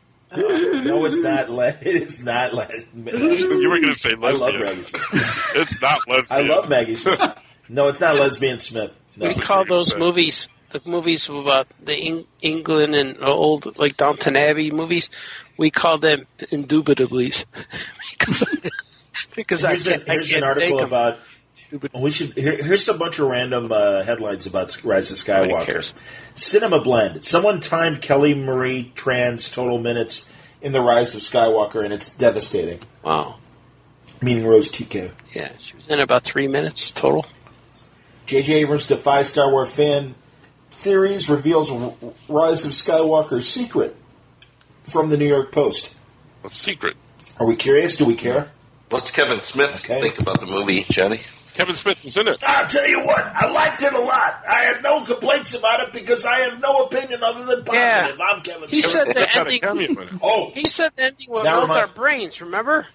It didn't do that. What's that? He said the ending melt oh, our that's brain. right. It right. didn't. His Didn't brain melt was my No, it brain. didn't melt my melted. brain either. No, I agree Well, with he you. was Yeah. hyping it up because Yeah. he had one of the cameos in it.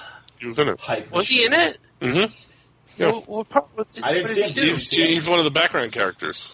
But he Where? Clearly, but did you actually see him, or did you just know? No, I read an article about it. He released it on All right, his thank you. on his That's Twitter what or I something like that. Was he No, in it? I know. I'm just saying, did you see Like, on him? the screen? And you're like, yeah, he's one of the background characters. And I'm I'm like, saying- did you actually notice him, or you just throw I'm away? telling you, no. I was in the background too, but I didn't make the movie. You can't ask Once again, 50 it's Lexmas, questions and that's- then expect one answer. Half of that is for effect. John Williams was You know in that. it. Did you guys see John Yeah. Williams? Yes, Yeah, Is that true? I did. I didn't know that. Bartender No. or something. Johnny, I saw John Williams in it. Yeah, he was in it. Babu Frick was in it too. He popped up at the end. I wonder. I can't remember that stupid thing he said that they called back, and it's like, all right, you're overly cute. Called Shut up. Yoko Williams. Aren't you and BB-8 head for the I didn't find. Darth Vader burning body hearth, Hearth. Babu Frick. whatever it is? My buddy, my traffic producer that I love, this guy Tim Jacoby's a good dude. He's like Chucky. He reminds me of Chucky. He every year when we would work over the holidays, he would they have the burning Yule log and stuff. He would always have the perpetual Darth Vader burning body thing. Oh, up yeah, during the that's holidays good. I saw on that. the TV.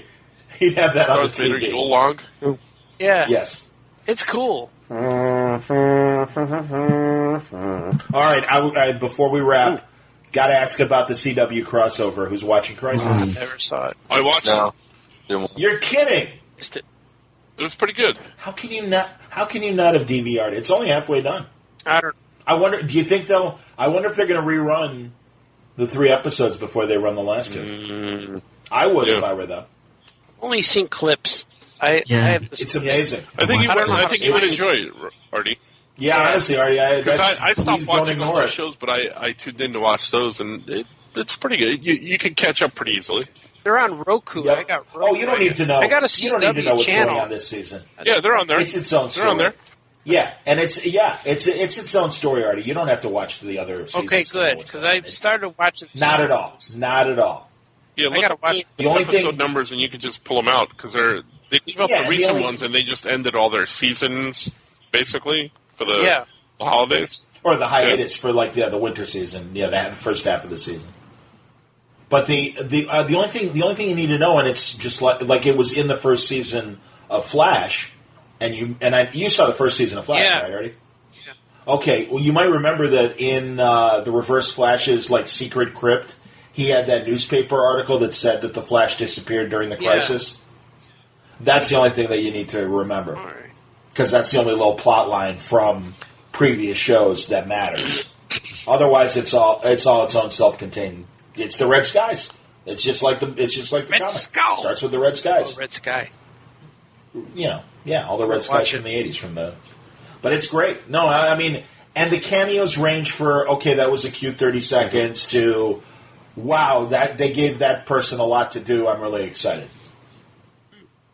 I'm gonna watch. I gotta It's look very- for it's it. very I just gotta look for it. I forgot about it. I saw the people posting online and stuff like that, but I didn't really look for it. And I Sure. saw the 2 Supermans and people dressed up like that, and the original Robin walking his dog. I saw that scene. Yep. So I just saw scenes. I gotta. Well, that's what I mean. That's where, like I said, they range from that's a cute cameo to wow, they gave that person a lot to do. Oh, That's cool. pretty cool. And I'm not going to go into detail if you haven't seen it, but that's I'm all. gonna watch the hell out of that shit. It's a good. I think it's a decent story so far. Franco, do you agree? Yes. One of the things that surprised me that I wanted to tell you was John Cryer as Lex Luthor was really good. Yes. Yes. It blew me away. Exceptional. Yeah, I was like, oh, Exceptional. what? Just like. I'm sorry. Go ahead. No, I was just going to say, just like when people say Mark Hamill is like an exceptional Joker, John Cryer is proving himself to be an exceptional. Luther with a beard, right? Yeah, why doesn't he shave that beard? He's bald though. But when they first cast him, I'm like, ugh. And then when I started watching these shows, the Crisis thing, I'm like, I forgot that he was Lex Luthor, and he shows up, and I'm like, ugh, again. But then as I'm watching, I'm like, oh, this guy's pretty good. I'll tell you, that last season of Supergirl, he shows up at the back end of the season, and it's knockout hour after knockout hour every episode he's in. And no, that's why, like, I've heard other people say the same thing. And it's like, wow, I didn't realize. And I'm like, oh, then you weren't watching Supergirl last year because he was great as Luthor last year. Yeah, I probably should go back and watch this. It's really What's happening, Luthor? It's a it's kind of it's a different story, but it's kind of a spin on Red Sun. Let's go. Yeah, no. And also, is it the Red Skull or is it Red Skull? Let's go. Like in the movies.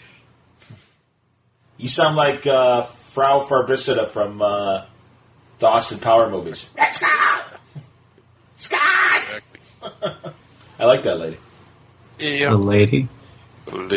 I like the Austin Powers lady. Good stuff. I just had a conference with Victor Von Doom, a great leader from Latvia.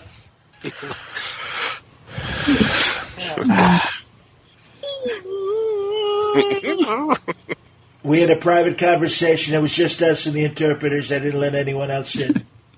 What do you got, Skokie, for Trump interacting with the comic book universe? Listen, I talked with Emperor Palpatine. Terrific guy, tremendous leader, good friend of mine, actually. I call him Sheev. He hates windmills. Totally against it. Yeah. I like that Skokie's Trump always starts with "listen." Believe me. That's good. No, that's good. That's he clued out on that. That's very good. Listen. I'm going to tell you, we're all going to go to Exegol. We're going to raise the ships from the dead. We're going to get Rey. We're going to get Kylo Ren. We're going to take over the universe. It's going to be excellent, and you're going to love it. He'd have Jedis like Obi-Wan trying to stop him. And you're going to love it. Obi-Wan's got nothing on this guy right here. That's what you think, Trump. I'm going to slice you down with my lightsaber.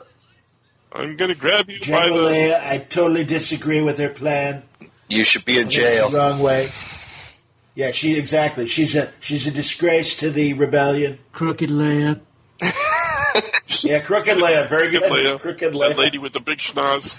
Crooked Leia. Sleepy Lando. Sleepy.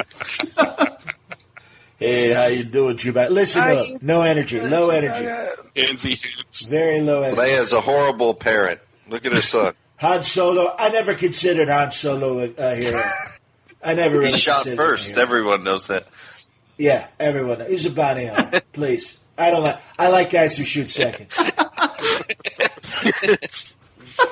What else could you do? Hey, all I know is when it came to the First Order, nobody was given. Obama certainly didn't give them lightsabers. My administration gave them lightsabers. Screw this Rise of Skywalker. I'm going to see Cats. I want to see Taylor Swift. I want to see Jennifer Hudson. Rebel Terrific Wilson. people. Voted for me. Terrific cat people. Jennifer Hudson. I'm not a dog person. Is she? I believe Jennifer Hudson. Ian Rebel McKellen's Wilson. in it too. Jason Derulo And Dame Judi Dench. Ian McKellen. Ian McKellen's in it, yeah. Yeah. My cat balls are dragging throughout the floor. Somebody should have cut them off years ago. Cat balls. What's cat balls? I like cat balls. My son Baron, big fan of cats, loves it. Plays the album all the time. What else? There's got to be more Star Wars stuff. Obi-Wan Kenobi, piece of garbage. Yeah, loser. Obi-Wan Kenobi. I was trying to think Shifty Schiff.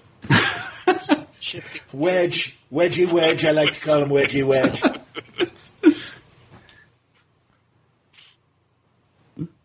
I'll tell you, I'll tell you, Leia's losing her mind. Did you see her in that last scene?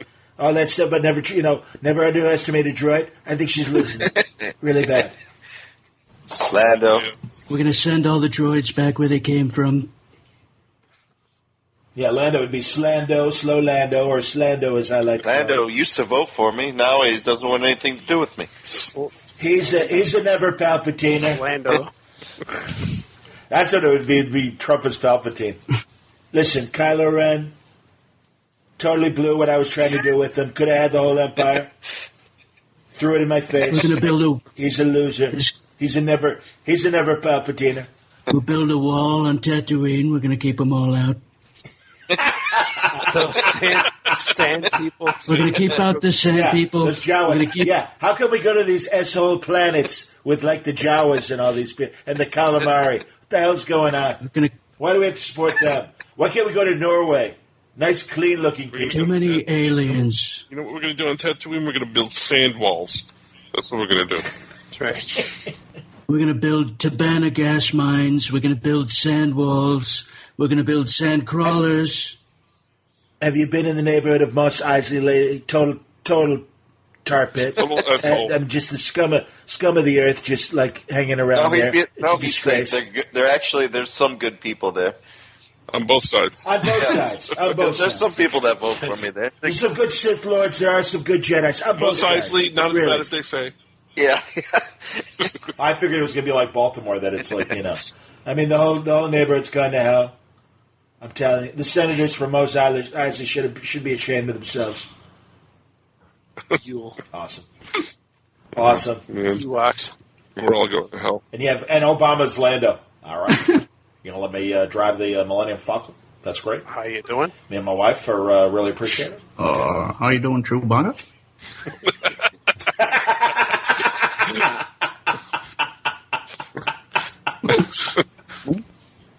Nice. Yeah. Good stuff. I'm telling you. All right. Recast a Star Wars movie very easily. Yeah, listen, man. Han Solo, Captain Millennium Falcon. Okay. Listen, Chewie says you need a ship. That's cool, man. That's cool. First, we're gonna take our shirts off. All right. That's right. Very good. Well done. What's your son doing right now, Han? Shouldn't you be watching out for him? Listen, man. I don't know what he's doing. You can go do whatever you want. Okay, we're gonna go down to Texas, where I'm from. We're gonna grill up some steaks. We're all gonna take our shirts off.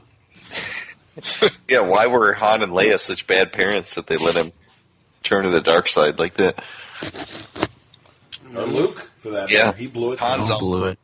Han's out with Chewie again, smuggling those Rathtars. He's not even paying attention to what's going on. I'm a deadbeat Yeah. dad. Ganja Club. Yeah. Hey, we're days away from it becoming legal statewide. Oh, my God. Woo! Woo! The whole town is going to be for at least 2 weeks. I might start now, All right, I'm going to be totally baked for like the next month living in Illinois.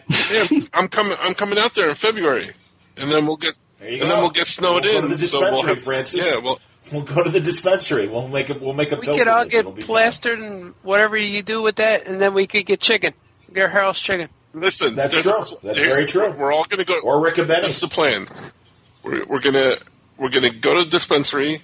We're gonna hit Harold's, hit Rick O'Benny's, and go back to the hotel room in Pod. Yeah. Should be good. I'll sleep with Or you can, we can actually make it safer and just go from the dispensary in the city and come to my place and pod over here because I'm like 10 minutes away Oh yeah. from one of the We dispensaries. could fall Yeah. asleep with chicken on our shirt. Logan Square. Well, Logan Square. I used to live in that neighborhood. it's a mystery. Use the force, Luke. Julie and I'll be backing you up in the mystery van. I was in the Imperial Senate. I heard they kiss at the end. Well, let's get in the van and check it out. We've got a mystery on our hands. Get out. I can edit that out. Stupid. I like it. No, Mike's part of the rebellion. Hey, we heard you needed to fight the Emperor's planet. Sometimes I don't know if my mic's on or not. If Mike Norton was in Star Wars, Maz would have a crush on him. Maz? Oh, okay. She likes her big hairy boyfriend. Yeah. Chewbacca to Woobuka.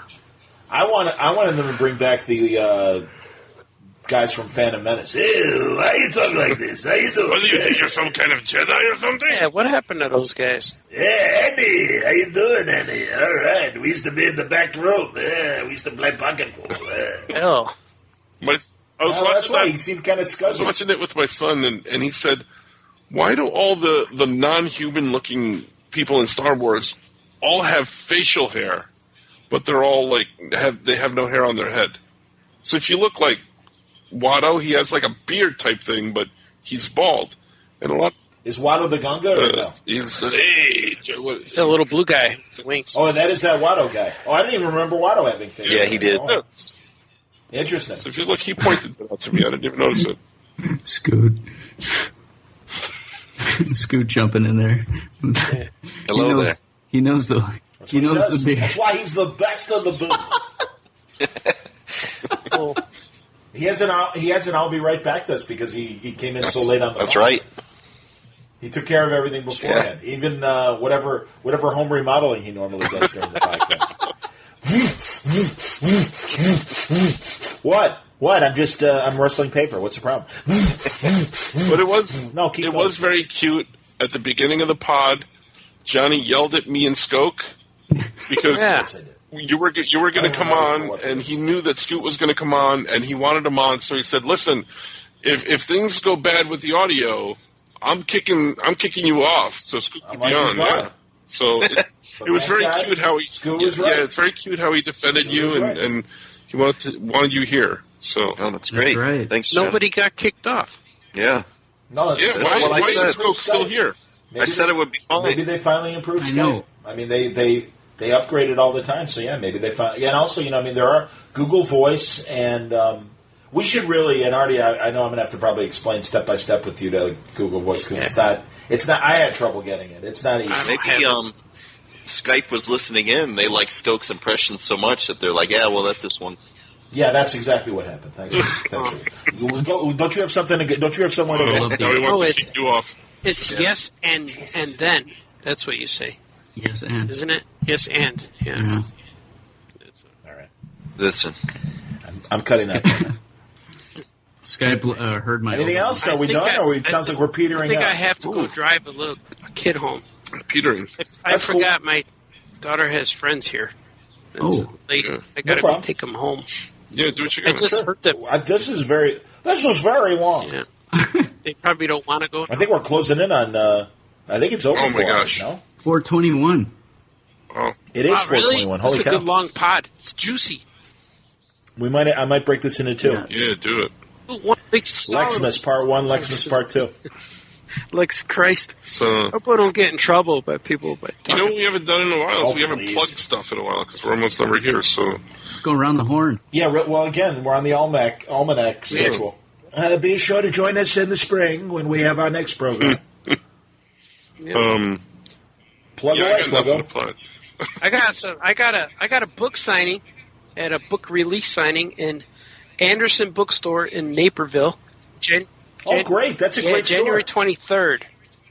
Wow! It's in the evening, like 6 or 6:30. But my new book, Drew and Jot, comes out. I already saw some. Hey, congratulations! I got That's some great. Advanced copies, and I did some school tours last week or 2 weeks ago, and I talked to like 5 schools and 300 kids at each school. It was pretty nuts. They gave me a microphone and a slideshow and let me go nuts for an hour and a half.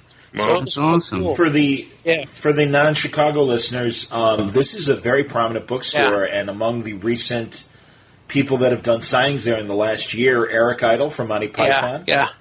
Our good friend Brad Meltzer was there early at the beginning of the year. Yeah.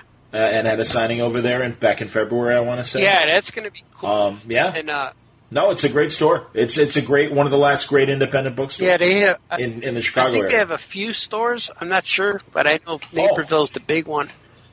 Well, and I still think it's privately owned or whatever. It's not like a big corporation or anything. Yeah. But that's awesome, man. Fantastic. I'll be there well done. in a few weeks. Cool. Yeah. I unfortunately I did a great interview with the Toys That Made Us guy, and because he called me, and this is what I've learned with Skype and everything, my settings get all out of whack. Oh no! And so it only recorded my side of the conversation. However, his publicist and he had such a good time talking to me. I said, "Can we please redo it?" So I plan to be redoing it in January. Oh, nice. So that's coming up on Word Balloon. And also, along with the Toys That Made Us, the new season is amazing. There's the Movies That Made Us, his new series, and that's really funny too. It's a great show. Yeah, I gotta watch it. It's a really, really good show. It's real good. It's excellent. And just talked to Mark Miller, my Scottish friend. Hello. That's Close enough. That's Dank Dark and Dead. That's Peter Milligan, of course, who I also like. But no, Mark was great, and Mark has like several TV shows and films that Netflix is producing. It's in the Miller World stuff over there, huh? Yeah. They bought 17 of Mark's properties that weren't already tied up with other movie deals and stuff. And his big, like The Boys show, is Jupiter's Legacy, and that's shooting in Toronto. And already production is underway, so hopefully that'll be out either 2020 or 2021. And also, he released the next arc in, as we speak about Lexmas, American Jesus. American Jesus. Volume 2.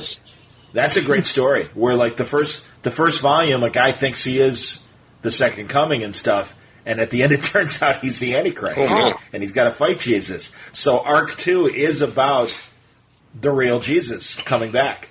And it's a great story. Jesus. It's a fantastic story. It's like Good the Mexican Jesus. Yeah. It's like Mexican Jesus. But the American Jesus. It's American Jesus de Jesus.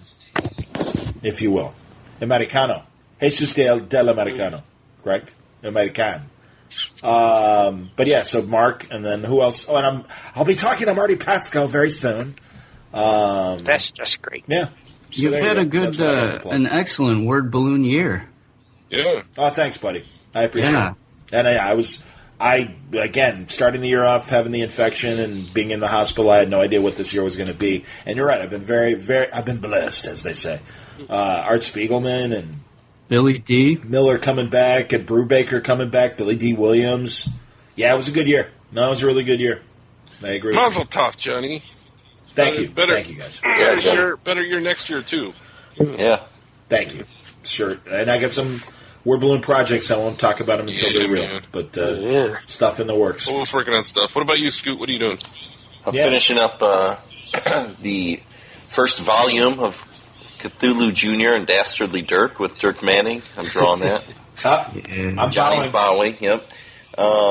So there'll be news about this in February, and then I'm working on a couple other projects that I can't really talk about. Yeah.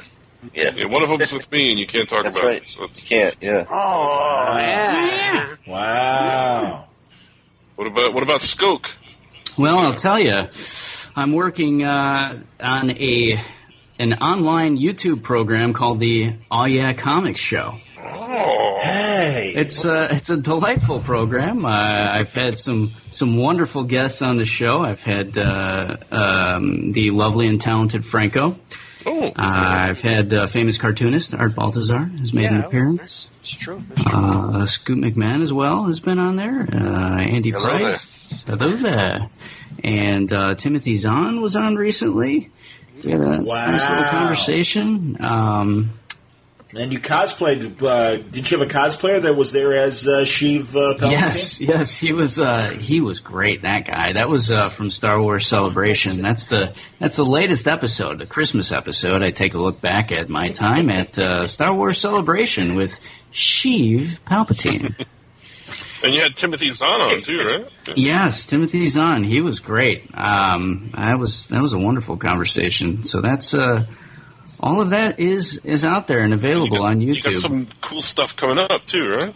I do. We got a few more interviews to come in 2020. Whoa, that's next year. That's 20. That's a week from coming now. up. Oh, okay. Yeah. So it's. I don't want to scare you. I'm having a good time with that. I'm really enjoying that. Doing those shows. So yeah. Thanks you guys for watching, and more to come. And also, we talked about earlier. There's a commercial I worked on with Nick Offerman from Parks and Rec for Illinois libraries. That'll be coming out early next year. And I was also in some commercials with former Green Bay Packer Charles Woodson.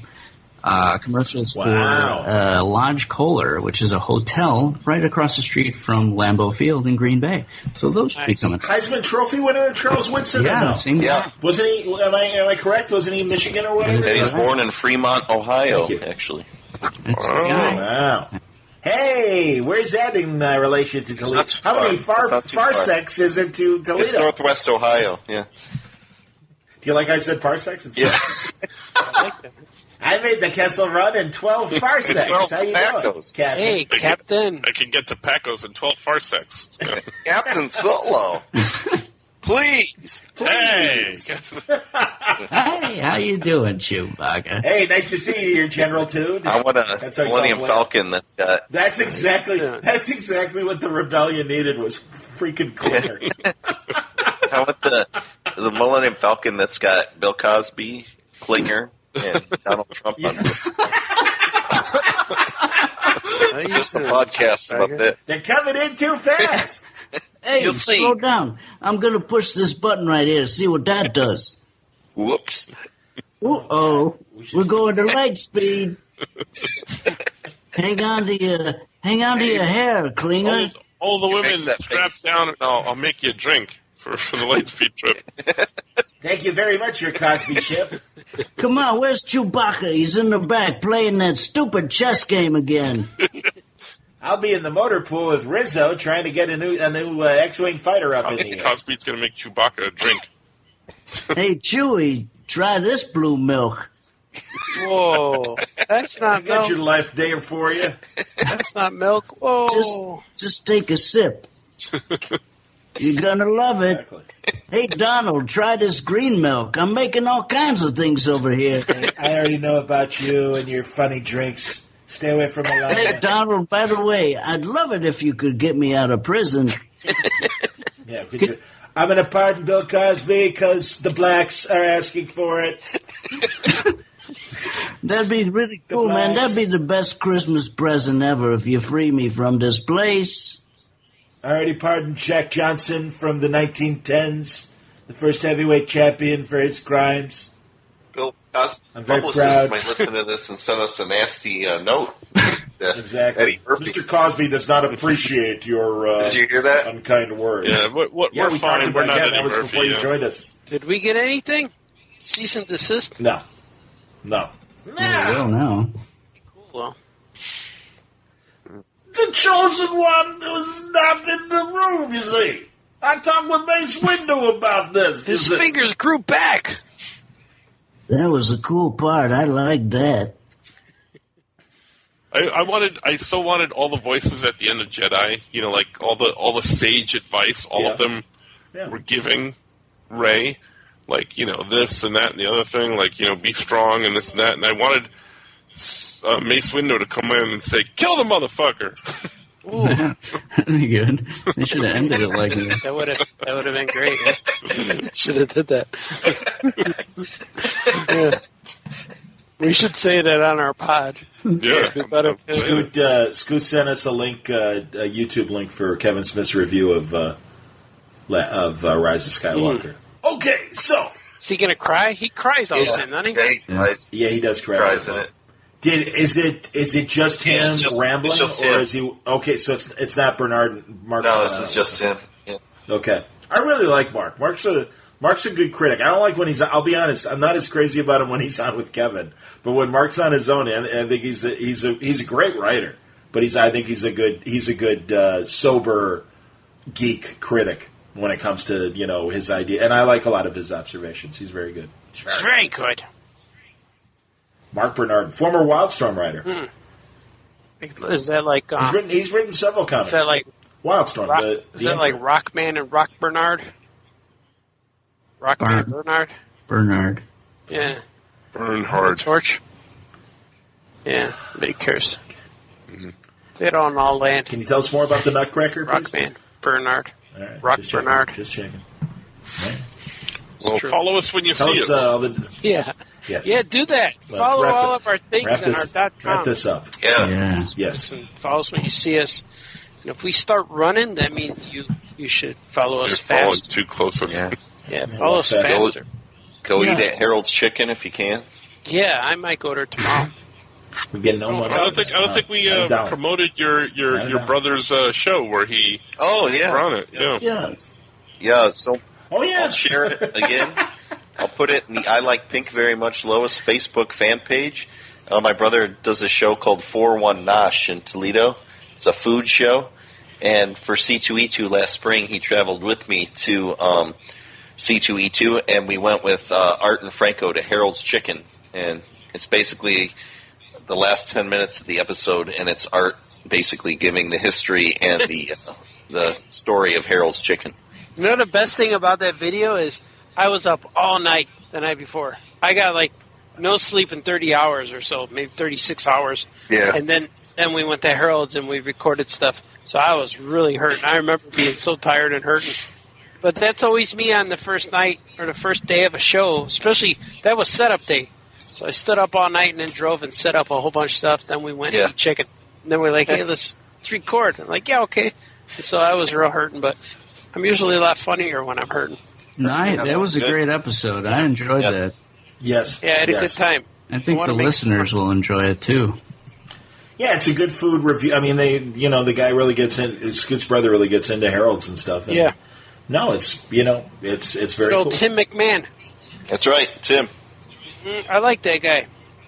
He'll be with me tomorrow at Paco's. It's like having another Scoot, but different. Yeah. You know, it's like having... But different. It's another Scoot, but different. Yeah, but different. It's like having a McDonald's Universe Scoot. It's like having a McDonald's cheeseburger and a Burger King cheeseburger together. Like they're both cheeseburgers, but they're different. Yeah. They are related somehow, you know? Yeah. Mm-hmm. I like it. They're both good. Yeah, I'd put cheese on both of them. Ooh. I like it. It's good. Yeah. Put some cheese whiz. Ooh. Yeah. I remember my friend... I'm going to have to listen to this pod and see what I missed. My friend used to keep cheese under his hat all day. I'll save that later. Sorry. Was that Lando? Yeah, that was my Lando laugh. That was a very good Lando laugh. Very nice. Well done. And a laugh. Follow us when you see us.